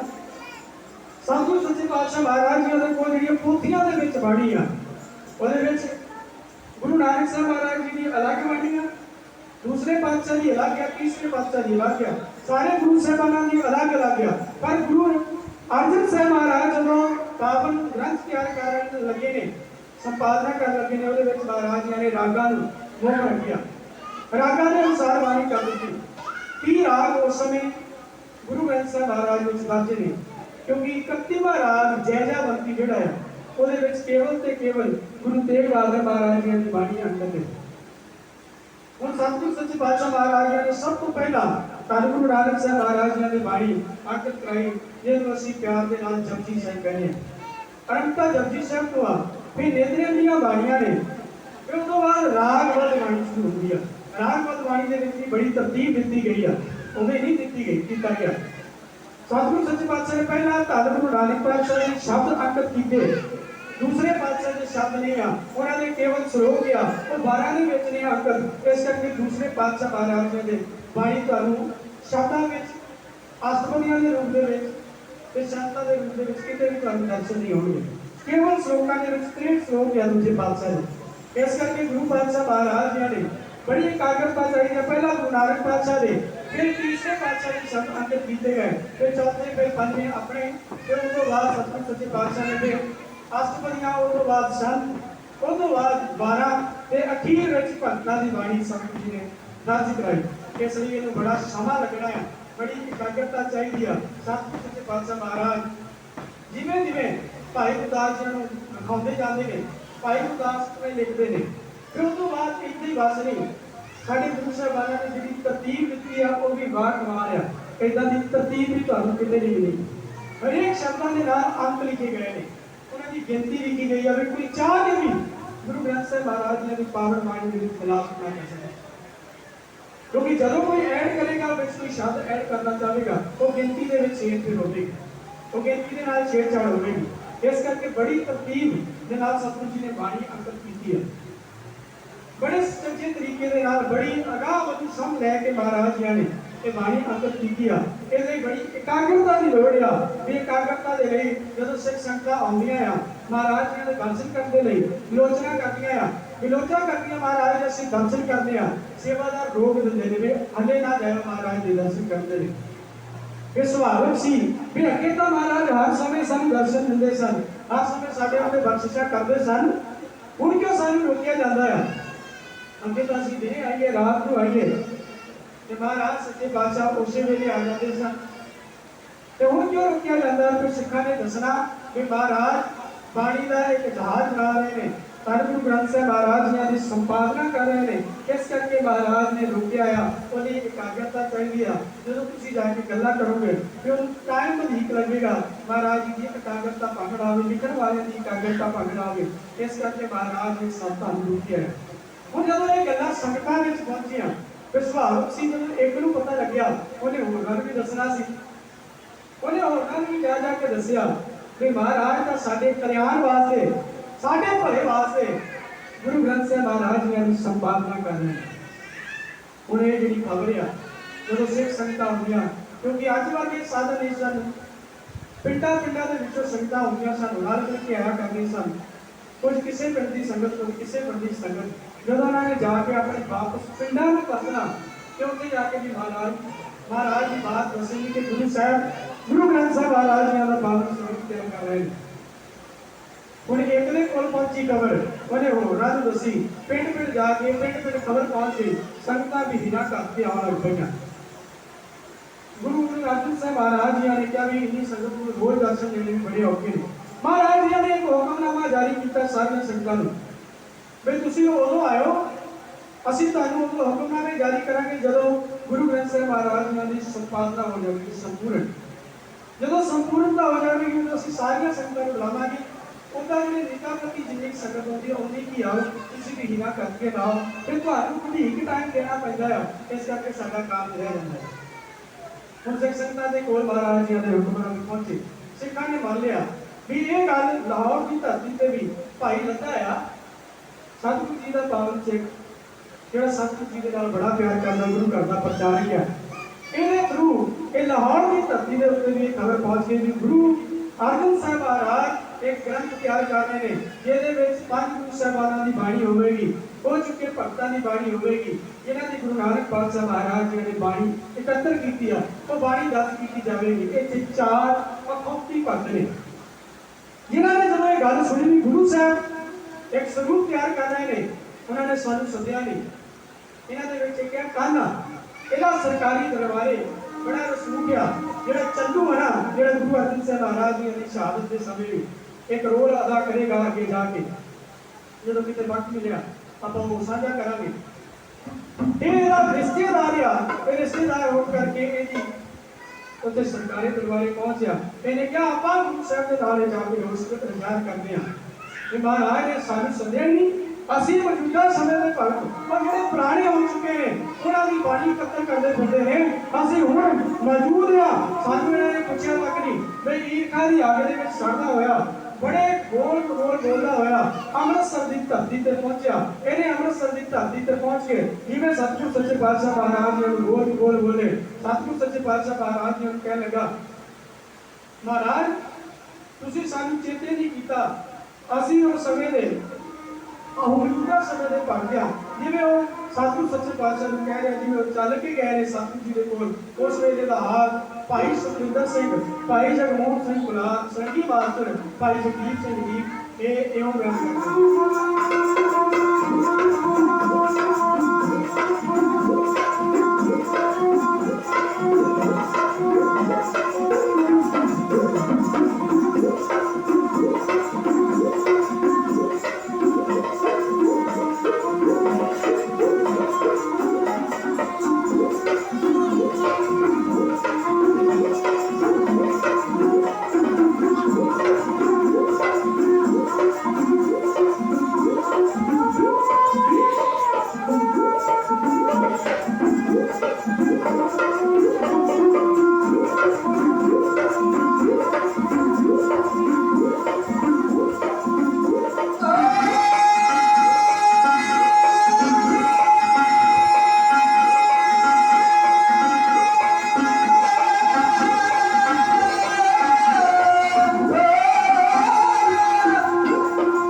सजनो बड़ा नाम समान देख के जवान दे हो असी उस मान समान दे लायक नहीं आप जी ने प्यार की सच करते हैं सब कुछ सच्ची बात महाराज जी ने चलना में चढ़ती कला वास्ते आप जी ने अरदास करते हैं आओ सतगुर सच्चे पातशाह महाराज जी ने कोल एक खोटी चार भगत पहुंचे कान्हा जी की पहुंच है सरकारी दरबारे महिमा प्रकाश का करता लिखता वे इन्ने हंकार दे विच गया इन्हें सतगुर जी को मत्था भी नहीं टेकिया जेड़े पलंग के उत्ते महाराज विराजमान सन उस पलंग के उत्ते जाके बैठ गया सिखा ने इस गल का रोस किया पर महाराज जी ने रोक दिता महाराज का अंदर की जानने वाले नहीं वो तो साडे अंदर दी जानते हैं ते बड़ा गुस्से दे विच ईर्खा दे विच हंकार विच कहने लगा महाराज तुसी साडे नाल चंगा नहीं कीता जेड़े भक्त इस संसार तो चले गए ने उन्हां दी बाणी दा तुसी कत्ल करदे पए हो ਅਸੀਂ ਮੌਜੂਦ ਆ ਸਾਨੂੰ ਤੁਸੀਂ ਸਦਾ ਵੀ ਨਹੀਂ ਭੇਜਿਆ ਤੇ ਸਤਿਗੁਰ ਕਹਿਣ ਲੱਗੇ ਕੋਈ ਗੱਲ ਨਹੀਂ ਨਿਮਰਤਾ ਦੇ ਪੁੰਜ ਧੰਨ ਗੁਰੂ ਅਰਜਨ ਸਾਹਿਬ ਸੱਚੇ ਪਾਤਸ਼ਾਹ ਬੜੇ ਨਿਮਰਤਾ ਵਿੱਚ ਕਹਿਣ ਲੱਗੇ ਕੋਈ ਗੱਲ ਨਹੀਂ ਜੇ ਤੁਹਾਡੀ ਬਾਣੀ ਸਤਿਗੁਰ ਸੱਚੇ ਪਾਤਸ਼ਾਹ ਮਹਾਰਾਜ ਜੀ ਦੀ ਬਾਣੀ ਦੇ ਤਰ੍ਹਾਂ ਤਾਂ ਜ਼ਰੂਰ ਅੰਕਿਤ ਕਰਾਂਗੇ ਕਿਉਂਕਿ ਮਹਾਰਾਜ ਤਾਂ ਜਾਣਦੇ ਸਨ ਇਹਨਾਂ ਦੀ ਬਾਣੀ ਗੁਰੂ ਬਾਣੀ ਦੇ ਅਨੁਸਾਰ ਨਹੀਂ ਆ ਇਹ ਤਾਂ ਨਕਲੀ ਕਾਚ ਕਰਨ ਵਾਲੀ ਨਹੀਂ ਕਰਦੇ ਨੇ ਸਤਿਗੁਰੂ ਮਹਾਰਾਜ ਕਹਿਣ ਲੱਗੇ ਕੋਈ ਗੱਲ ਨਹੀਂ ਤੁਸੀਂ ਬਾਣੀ ਸੁਣਾਓ ਅਸੀਂ ਤੁਹਾਡੀ ਜੇ ਬਾਣੀ ਗੁਰੂ ਨਾਨਕ ਦੀ ਬਾਣੀ ਦੇ ਤੁਲ ਹੋਵੇਗੀ ਤਾਂ ਜ਼ਰੂਰ ਅੰਕਿਤ ਕਰਾਂਗੇ ਇਹਨੂੰ ਕਹਿਣ ਲੱਗੇ ਬਾਣੀ ਸ਼ਾ ਸਭ ਤੋਂ ਪਹਿਲਾਂ ਕਾਨਾ ਜਿਹੜਾ ਹੰਕਾਰ ਦੇ ਵਿੱਚ ਬੜਾ ਸੀ ਨਾ ਇਹ ਕਹਿੰਦਾ ਸੀ ਅਸੀਂ ਮਹਾਰਾਜ ਤੋਂ ਬਾਣੀ ਦਰਜ ਕਰਾ ਕੇ ਆਵਾਂਗੇ ਕਿਦਾਂ ਨਹੀਂ ਸਾਡੀ ਬਾਣੀ ਦਰਜ ਕਰਨਗੇ ਤੇ ਸਤਿਗੁਰੂ ਮਹਾਰਾਜ ਜੀ ਨੂੰ ਸਾਨੂੰ ਉਹ ਕਹੋ ਕੇ ਬਾਣੀ ਸੁਣਾਉਣ ਲੱਗਾ ਮਹਾਰਾਜ ਕਹਿਣ ਲੱਗੇ ਸੁਣਾ ਆਪਣੀ ਬਾਣੀ ਜਿਹੜੀ ਤੂੰ ਲਿਖੀ ਆ ਇਹ ਆਪਣੀ ਕਵਿਤਾ ਸੁਣਾਉਂਦਾ ਕਹਿੰਦਾ ਉਹੀ ਰੇ ਮੈਂ ਉਹੀ ਰੇ जाको वेद कुरान जस गावे खोज देखे सब कोई रे महाराज कर के भले ही ना हंकार तू तो हंकार दे नाल भरिया पिया है इन्ना हंकार चकी बंदा है बे इथे तो महाराज दी बाणी कहंदी हौमे नावे नाल विरोध है दोए ना वसे पठाए इथे हंकार नूं जगह कोई नहीं हंकारियां दी जगह कोई नहीं हंकार दा ते नाम दा विरोध है महाराज पाछे कह लगे हर जीव हंकार का भावे वेद कूक सुनावे सतगुरु महाराज कहने लगे रब नूं हंकार चंगा नहीं लगदा तेरी तां बाणी विच बड़ा हंकार है तू समाज नूं चंगा संदेश दे सकदा है ਇਹ ਨਿਰਮਲ ਚੁਣਾ ਜਾਓਗੇ बैठ गया दूसरी बारी आई संजू दी महाराज कहने लगे तू सुना अपनी बाणी जे तेरी बाणी तो लोई तां जरूर अंकित करांगे ये बड़े मान दे विच सतगुर सच्चे पातशाह महाराज जी नूं सुणाउण लगा कहता कागज संधि पुत्री पौ ना तेरा निहार कहता जे औरत कागज की भी बड़ी होवे ओदे वल भी देखना नहीं चाहिए महाराज ने कहा नहीं साडी बाणी औरत का सत्कार कर दिया साडा बाबा दा कहता सो क्यों बंदा आ गया जिंद जन्मेरा जान जेड़ी मां ने कुखों जन्म लिया ओए ਲਈ ਇੰਨੀ ਘਟਿਆ ਸੋਚ ਰੱਖਦੇ ਆ ਤੁਹਾਡੀ ਬਾਣੀ ਅੰਕਿਤ ਨਹੀਂ ਕੀਤੀ ਜਾ ਸਕਦੀ ਪਿੱਛੋਂ ਭਾਈ ਗੁਰਦਾਸ ਜੀ ਨਾਲ ਵਿਆਖਿਆਕਾਰ ਜੋ ਗੁਰਬਾਣੀ ਦੇ ਨੇ ਉਹਨਾਂ ਨੇ ਇੱਕ ਗੱਲ ਕਹੀ ਕਿ ਦੇਖ ਪਰਾਈਆਂ ਚੰਗੀਆਂ ਮਾਵਾਂ ਭੈਣਾਂ ਧੀਆਂ ਜਾਣੇ ਦੇਖਣ ਤੋਂ ਨਹੀਂ ਰੋਕਿਆ ਉਹ ਕਹਿੰਦਾ ਦੇਖਣਾ ਹੀ ਨਹੀਂ ਚਾਹੀਦਾ ਸਾਡੇ ਭਾਈ ਗੁਰਦਾਸ ਕਹਿੰਦੇ ਦੇਖ ਪਰ ਜੇ ਛੋਟੀ ਆ ਤੇ ਆਪਣੀ ਬੱਚੀ ਤੇ ਉਹਦੇ ਵਿੱਚੋਂ ਦਿਖਾਈ ਦੇਵੇ ਜੇ ਬਰਾਬਰ ਦੀ ਭੈਣ ਦਿਖਾਈ ਦੇਵੇ ਜੇ ਵੱਡੀ ਆ ਮਾਂ ਦਿਖਾਈ ਦੇਵੇ ਸਾਡੀ ਬਾਣੀ ਤਾਂ ਇਹ ਗੱਲ ਕਹਿੰਦੀ ਆ ਕਿ ਲਓ ਇਹਦੀ ਬਾਣੀ ਵੀ ਸਤਿਗੁਰੂ ਜੀ ਨੇ ਪਰਵਾਹ ਨਾ ਕੀਤੀ ਮਹਾਰਾਜ ਕਹਿੰਦੇ ਤੇਰੀ ਵੀ ਪਰਵਾਹ ਨਹੀਂ तीसरी बारी आई है पीलू दी महाराज कहने लगे तू बाणी सुना ये भी बड़ा चढ़ा होके अगे बढ़िया ये कहने लगा असा नालों शेर भरे जमदिया जो मुए जेड़े जमदे मर गए कहता साडे नालों भरे ने महाराज कहने लगे ना साडे गुरु दी बाणी कहती है ए जग सच्चे की है कोठड़ी सच्चे का विश्वास काट काट में हर जू वसे संतर के पुकार साडी बाणी तो इस परमात्मा अकाल पुरख नूं इस समाज दे विच देखदी आ तू कहना भी जमदे मर जाना चंगा आ जे सारा समाज जमदे मर जावे ते समाज दा कल्याण किदा होवेगा समाज नाश हो जाएगा तेरी बाणी भी परवाह नहीं ते अखीर ते बाणी दी गल करन लगा आ शाह हुसैन महाराज कहने लगे कि इन्हां दी तां बाणी परवाह नहीं होई तू सुना ले इन्हें अपनी चोनवी जी कविता कढी कहंदा शायद ये परवाह हो जाए क्योंकि जीवन खोखला आ जीवन दे विच कर्म नहीं आ जीवन धर्मी नहीं आ सिर्फ दिखावे मात्र लोकां नूं ये धर्म दा पहनावा पा के लोकां नूं दिखा रहे हैं ये कहण लगा चुप वे अड़िया चुप बोलन दी जाच वेड़िया ਤੇ ਮਹਾਰਾਜ ਕਹਿੰਦੇ ਇਹ ਵੀ ਬਾਣੀ ਪਰਵਾਹ ਨਹੀਂ। ਸਾਡੀ ਬਾਣੀ ਤਾਂ ਕਹਿੰਦੀ ਆ ਜਬ ਲਗ ਦੁਨੀਆ ਰਹੀ ਹੈ ਨਾਨਕ ਕਿਸ ਸੁਣੀਏ ਕਿਸ ਕਹੀਏ, ਜੋ ਪ੍ਰੇਮ ਦੀ ਤਾਂ ਇੱਥੇ ਗੱਲ ਹੀ ਨਹੀਂ। ਸਾਡਾ ਬਾਪੂ ਧੰਨ ਗੁਰੂ ਨਾਨਕ ਪਾਤਸ਼ਾਹ ਦਾ ਬਾਣੀ ਦੇ ਆਰੰਭ ਵਿੱਚ ਕਹਿੰਦਾ ਆ ਚੁੱਪੇ ਚੁੱਪੜਾ ਹੋਵੇ ਹੀ ਜੇ ਲਾਏ ਰਹਾ ਲੈਂਦਾ, ਜੋ ਪ੍ਰੇਮ ਦੇ ਨਾਲ ਪ੍ਰਮਾਤਮਾ ਦੀ ਪ੍ਰਾਪਤੀ ਨਹੀਂ ਬੋਲਣਾ ਚਾਹੀਦਾ। ਤੇ ਪਾਤਸ਼ਾਹ ਨੇ ਕਿਹਾ ਹਾਂ ਜਿੱਥੇ ਬੋਲਣਾ ਆ ਗਿਆ ਤਿੱਥੇ ਚੰਗੀ ਚੁੱਪ ਕਮੀਆਂ ਦੇ ਨਾਲ ਮੂੰਹ ਕੇ ਨਾਲ ਜੀ ਉੱਥੇ ਨਾ। ਇੱਥੇ ਤੱਕ ਮਹਾਰਾਜ ਨੇ ਕਿਹਾ ਸੰਤ ਮਿਲਿਆ ਕਿ ਸੁਣੀਏ ਕਹੀਏ ਮਿਲੇ ਨਾ ਸੰਤ ਮਸਤ ਕਰਨੀ। ਜਿੱਥੇ ਬੋਲਣਾ ਚਾਹੀਦਾ ਉੱਥੇ ਤਾਂ ਜ਼ਰੂਰ ਬੋਲੋ, ਜਿੱਥੇ ਬੋਲਣ ਦਾ ਫਾਇਦਾ ਕੋਈ ਨਹੀਂ ਉੱਥੇ ਨਾ ਬੋਲੋ। ਸਾਡੀ ਬਾਣੀ ਬੋਲਣ ਤੋਂ ਨਹੀਂ ਰੋਕਦੀ। ਇਹ ਸਾਰੇ ਬੜੇ ਹੈਰਾਨ ਹੋਏ ਵੀ ਗੁਰੂ ਸਾਹਿਬ ਨੇ ਸਾਡੀ ਬਾਣੀ ਅੰਕਤ ਨਹੀਂ ਕੀਤੀ, ਦੁਖੀ ਹੋ ਗਏ ਨੇ। ਬੇਕਾਨਾ ਬੜੇ ਬੋਲ ਕਬੋਲ ਬੋਲਣ ਲੱਗ ਪਿਆ। ਇੱਥੇ ਤੱਕ ਕਹਿਣ ਲੱਗਾ ਮੈਂ ਸਰਕਾਰੀ ਦਰਬਾਰੇ ਪਹੁੰਚ ਕਰਕੇ ਤੁਹਾਨੂੰ ਮਾਰ ਮੁਕਾਵਾਂਗਾ, ਤੁਹਾਡਾ ਨਾਸ਼ ਕਰ ਦੇਵਾਂਗਾ, ਮੈਂ ਤੁਹਾਨੂੰ ਖਤਮ ਕਰ ਦੇਵਾਂਗਾ। ਉਹ ਜਿਹੜੇ ਗੁਰੂ ਅਰਜਨ ਸਾਹਿਬ ਮਹਾਰਾਜ ਤੱਤੀ ਤਵੀ ਤੇ ਬੈਠ ਕੇ ਸ਼ਾਂਤ ਰਹਿੰਦੇ ਨੇ, ਉਹਨਾਂ ਨੂੰ ਕੋਈ ਵੀ ਗੁੱਸਾ ਨਹੀਂ ਆਇਆ। ਉਹ ਪਤਾ ਸੀ, ਉਹਨਾਂ ਜਾਣਦੇ ਸਨ ਵੀ ਇਹ ਭਰੇ ਪੀਤੇ ਨੇ, ਇਹਨਾਂ ਦੇ ਅੰਦਰ ਹੰਕਾਰ ਆ, ਇਹਨਾਂ ਦੇ ਅੰਦਰ ਗਾਬਲਾ ਬਾਸਾ ਨਹੀਂ। ਮਹਾਰਾਜ ਕੁਛ ਨਹੀਂ ਬੋਲੇ, ਜਾਣ ਦਿੱਤਾ ਗਿਆ। ਕਹਿ ਬਾਣੀ ਦੀ ਸੰਪੂਰਨਤਾ ਕੀਤੀ ਗਈ। ਸਤਿਗੁਰ ਸੱਚੇ ਪਾਤਸ਼ਾਹ ਮਹਾਰਾਜ ਜੀ ਨੇ ਭਾਦੋ ਬਦੀ ਇਹ ਤਰੀਕ ਹੈ ਜੀ 1604। ਉਹਦਾ ਫਿਕਰਵੀ ਸਾਲ ਜਿਹੜਾ ਬਣਦਾ 1661, 57 ਸਾਲਾਂ ਦਾ ਫਰਕ ਹੈ ਜੀ। ਫਿਕਰਵੀ ਦਾ ਈਸਵੀ ਸਾਲ ਦੇ ਵਿੱਚ ਫਿਕਰਵੀ ਸਾਲ 57 ਸਾਲ ਅੱਗੇ ਹੁੰਦਾ, ਇਸ ਕਰਕੇ 1661। ਜੇ ਈਸਵੀ ਸਾਲ ਦੀ ਗੱਲ ਕਰਾਂਗੇ 1604 ਅਗਸਤ ਦਾ ਮਹੀਨਾ 15 ਅਗਸਤ ਜਦੋਂ ਗੁਰਬਾਣੀ ਸੰਪੂਰਨ ਕੀਤੀ ਗਈ ਭਾਈ ਗੁਰਦਾਸ ਜੀ ਨੇ ਸਾਡੇ ਵੱਖ-ਵੱਖ ਲੇਖਕਾਂ ਨੇ ਵੱਖ-ਵੱਖ ਰਾਏ ਪ੍ਰਗਟ ਕੀਤੀ। ਪ੍ਰਿੰਸੀਪਲ ਸਤਵੀਰ ਸਿੰਘ 3 ਸਾਲ ਲਿਖਦੇ ਨੇ ਵੀ 3 ਸਾਲ ਦਾ ਸਮਾਂ ਲੱਗਿਆ ਗੁਰੂ ਗ੍ਰੰਥ ਸਾਹਿਬ ਮਹਾਰਾਜ ਜੀ ਦੀ ਸੰਪਾਦਨਾ ਨੂੰ। ਪ੍ਰੋਫੈਸਰ ਸਾਹਿਬ ਸਿੰਘ ਨੇ ਇਹਦਾ ਜ਼ਿਕਰ ਕੀਤਾ ਵੀ 1.5 ਸਾਲ ਦਾ ਸਮਾਂ ਲੱਗਿਆ। ਕਈ ਇਤਿਹਾਸਕਾਰਾਂ ਨੇ 1.25 ਸਾਲ ਦਾ ਸਮਾਂ ਲੱਗਿਆ। ਵੈਸੇ 1.5 ਸਾਲ ਦਾ ਜਿਹੜਾ ਪ੍ਰੋਫੈਸਰ ਸਾਹਿਬ ਸਿੰਘ ਦਾ ਸਮਾਂ ਆ ਉਹ ਜ਼ਿਆਦਾ ਮੰਨਣਯੋਗ ਆ। ਉਹਨੂੰ ਮੈਂ ਮੰਨਦਾ ਵੀ 1.5 ਸਾਲ ਦਾ ਸਮਾਂ ਲੱਗਿਆ ਹੋਵੇਗਾ ਗੁਰੂ ਗ੍ਰੰਥ ਸਾਹਿਬ ਮਹਾਰਾਜ ਜੀ ਦੀ ਸੰਪਾਦਨਾ ਨੂੰ। ਗੁਰੂ ਗ੍ਰੰਥ ਸਾਹਿਬ ਮਹਾਰਾਜ ਜੀ ਦਾ ਸਰੂਪ ਜਿਹੜਾ 15 ਦਿਨ ਪਹਿਲਾਂ ਦਰਬਾਰ ਸਾਹਿਬ 15 ਦਿਨ ਬਾਅਦ ਵਿੱਚ ਪ੍ਰਕਾਸ਼ ਹੁੰਦਾ। 15 ਅਗਸਤ 1604 ਈਸਵੀ ਨੂੰ ਸੰਪੂਰਨ ਹੋ ਗਿਆ। ਇਹ ਤੋਂ ਬਾਅਦ ਦਾ ਜਿਹੜਾ ਕੰਮ ਆ ਉਹ ਭਾਈ ਗੁਰਦਾਸ ਜੀ ਦਾ ਬਾਕੀ ਰਹਿੰਦਾ। ਉਹ ਕਿਹੜਾ ਕੰਮ ਆ? ਉਹ ਤਜ਼ਕਰਾ ਲਿਖਣਾ ਆ ਜਿਹੜਾ ਗੁਰੂ ਗ੍ਰੰਥ ਸਾਹਿਬ ਮਹਾਰਾਜ ਜੀ ਜਦੋਂ ਤੁਸੀਂ ਦਰਸ਼ਨ ਕਰੋਗੇ। ਪਹਿਲਾਂ ਦੇਖੋ ਮਹਾਰਾਜ ਜੀ ਦੇ ਸਤਾਵਨ ਸਰੂਪ ਦੇ ਅੰਦਰ ਹੁਣ ਵੀ ਪਹਿਲਾਂ ਰਾਗਾਂ ਦਾ ਤਜ਼ਕਰਾ ਹੁੰਦਾ, ਹੁਣ 31 ਰਾਗਾਂ ਦਾ ਤਜ਼ਕਰਾ ਹੁੰਦਾ। ਉਸ ਸਮੇਂ 30 ਰਾਗ ਲਿਖੇ ਮੈਂ ਪਹਿਲਾਂ ਵੀ ਦੱਸ ਚੁੱਕਾ ਆ। ਮੈਂ ਧੰਨ ਗੁਰੂ ਤੇਗ ਬਹਾਦਰ ਮਹਾਰਾਜ ਜੀ ਦੀ ਕੇਵਲ ਬਾਣੀ ਆ ਜੈਜਾਵੰਤੀ ਰਾਗ ਦੇ ਅੰਦਰ ਉਹ 31ਵਾਂ ਰਾਗ ਬਾਅਦ ਵਿੱਚ ਦਰਜ ਕੀਤਾ ਗਿਆ। 30 ਰਾਗਾਂ ਦਾ ਤਜ਼ਕਰਾ ਤਿਆਰ ਕੀਤਾ ਗਿਆ। ਉਸ ਤੋਂ ਬਾਅਦ ਸਾਰੀ ਬਾਣੀ ਦੇ ਸ਼ਬਦਾਂ ਦਾ ਇੱਕ ਤਜ਼ਕਰਾ ਤਿਆਰ ਕੀਤਾ ਗਿਆ। ਪਹਿਲੀ ਪੰਕਤੀ ਲਿਖ ਕੇ ਉਹਦੇ ਨਾਲ ਅੰਕ ਨੋਟ ਕੀਤਾ ਗਿਆ ਕਿ ਕਿੰਨੇ ਨੰਬਰ ਅੰਕ ਦੇ ਉੱਤੇ ਸਤਿਗੁਰ ਸੱਚੇ ਪਾਤਸ਼ਾਹ ਮਹਾਰਾਜ ਜੀ ਦੇ ਪਾਵਨ ਸ਼ਬਦ ਆ। ਇਹਨੂੰ ਬੜਾ ਲੰਬਾ ਸਮੇਂ ਦੀ ਲੋੜ ਸੀ। 15 ਦਿਨ ਦਾ ਸਮਾਂ ਲੱਗਿਆ। ਉਹਦੇ ਵਿੱਚ ਹੀ ਜਿਲਦ ਬਣਾਈ ਗਈ। ਸਤਿਗੁਰੂ ਗੁਰੂ ਗਰੀਬ ਨਿਵਾਜ ਧੰਨ ਗੁਰੂ ਅਰਜਨ ਸਾਹਿਬ ਮਹਾਰਾਜ ਟੁੱਟੇ ਨੇ। ਅੱਜ ਆਪਣੇ ਸੇਵਕ ਬਾਬੇ ਬੁੱਢੇ ਨੂੰ ਮਾਨ ਦੇਣ ਲੱਗੇ ਨੇ ਤੇ ਬਾਬਾ ਬੁੱਢਾ ਜੀ ਨੂੰ ਕਹਿਣ ਲੱਗੇ ਨੇ ਬਾਬਾ ਬੁੱਢਾ ਜੀ ਤੁਸੀਂ ਬੜੇ ਚਿਰਾਂ ਤੋਂ ਧੰਨ ਗੁਰੂ ਨਾਨਕ ਸਾਹਿਬ ਮਹਾਰਾਜ ਜੀ ਤੋਂ ਇਸ ਘਰ ਦੇ ਵਿੱਚ ਨਿਰਸਵਾਰਥ ਸੇਵਾ ਕਰਦੇ ਆਏ, ਕੋਈ ਸਵਾਰਥ ਨਹੀਂ ਰੱਖਿਆ। ਅੱਜ ਤੁਹਾਨੂੰ ਮਾਨ ਬੜਾਈ ਦੇਣ ਲੱਗਿਆ। ਚਾਹੁੰਦੇ ਤਾਂ ਗੁਰੂ ਸਾਹਿਬ ਆਪਣੇ ਸੀਸ ਦੇ ਉੱਤੇ ਵੀ ਝੁਕ ਸਕਦੇ ਸਨ, ਪਰ ਆਪਣੇ ਸਿੱਖਾਂ ਨੂੰ ਬੜਾ ਬੁਲਾਇਆ। ਗੁਰੂ ਸਾਹਿਬਾਨ ਨੇ ਸਿੱਖਾਂ ਨੂੰ ਬੜਾ ਪਿਆਰ ਕੀਤਾ। ਮਹਾਰਾਜ ਸੱਚੇ ਪਾਤਸ਼ਾਹ ਕਹਿਣ ਲੱਗੇ ਬਾਬਾ ਬੁੱਢਾ ਜੀ ਤੁਸੀਂ ਪਾਵਨ ਸਰੂਪ ਨੂੰ ਸੀਸ ਦੇ ਉੱਤੇ ਲੈਣਾ, ਮੈਂ ਪਿੱਛੇ ਚੌਰ ਕਰਾਂਗਾ।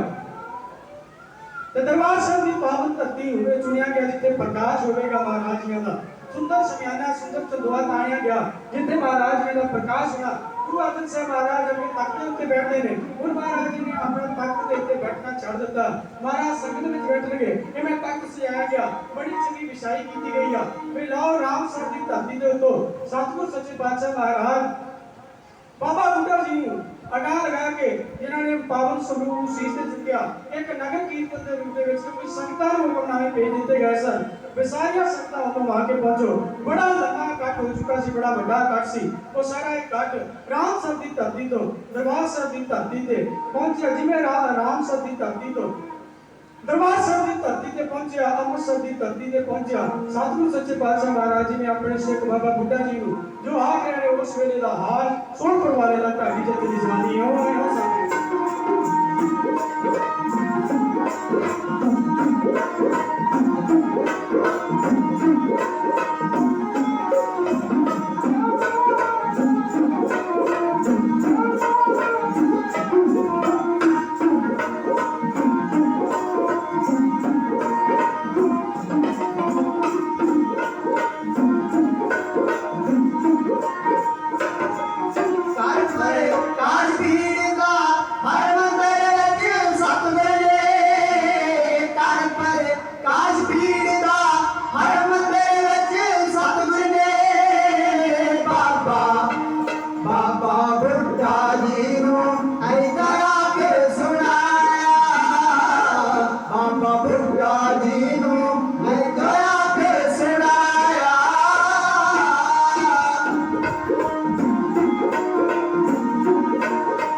काज सिरे चढ़ाया।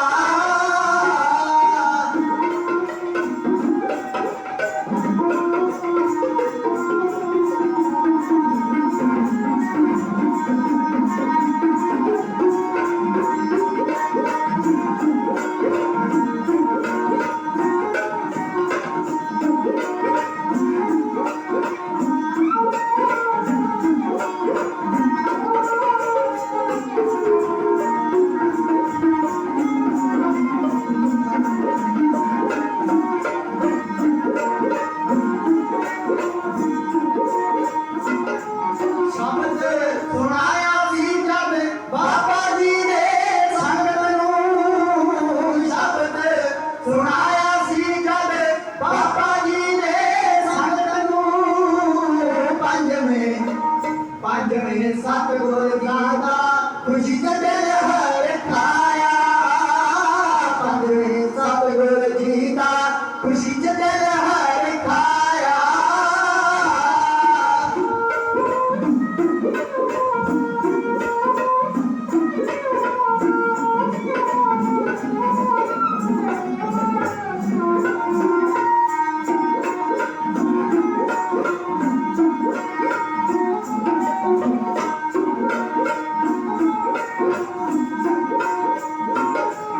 ਅੱਜ ਤੋਂ ਸਾਡੇ ਨਾਲ ਦੀਰਘ ਸਮਝੋ ਬਾਣੀ ਨੂੰ।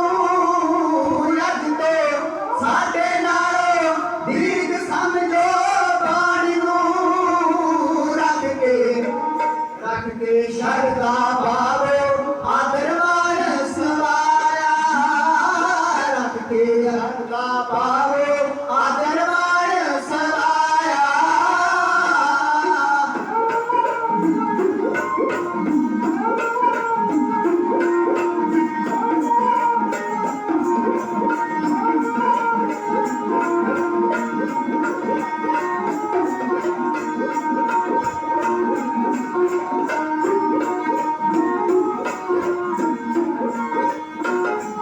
ਸਾਰੇ ਧਰਮਾਂ ਦੀਏ ਸਾਂਝੀ ਰੱਬੀ ਬਾਣੀਏ। ਸਾਰੇ ਧਰਮਾਂ ਦੀਏ ਸਾਂਝੀ ਰੱਬੀ ਬਾਣੀਏ। ਜਿਸ ਨੂੰ ਹਰ ਮੰਦਰ ਵਿੱਚ ਸ਼ਰਧਾ ਨਾਲ ਟਿਕਾਇਆ। ਜਿਸ ਨੂੰ ਹਰ ਮੰਦਰ ਵਿੱਚ ਸ਼ਰਧਾ ਨਾਲ ਟਿਕਾਇਆ।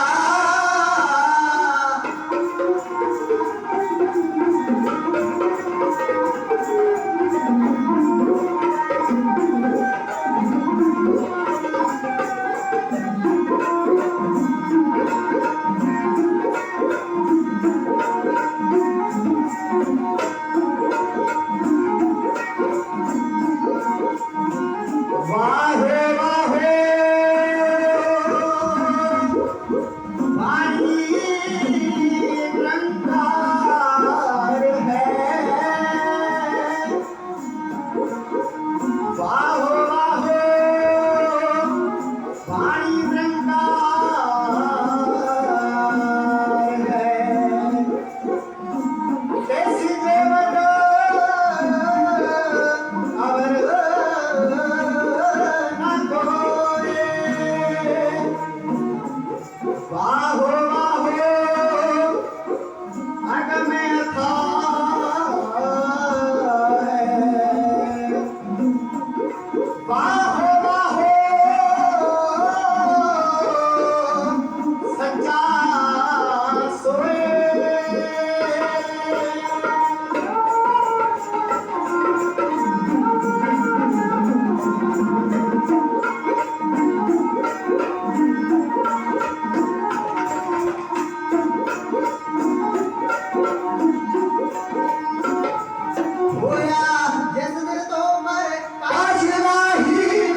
ਦੀ ਪਾਵਨ ਧਰਤੀ ਤੇ ਪਹਿਲਾ ਪ੍ਰਕਾਸ਼ ਕੀਤਾ ਗਿਆ 30 ਅਗਸਤ 1604 ਈਸਵੀ।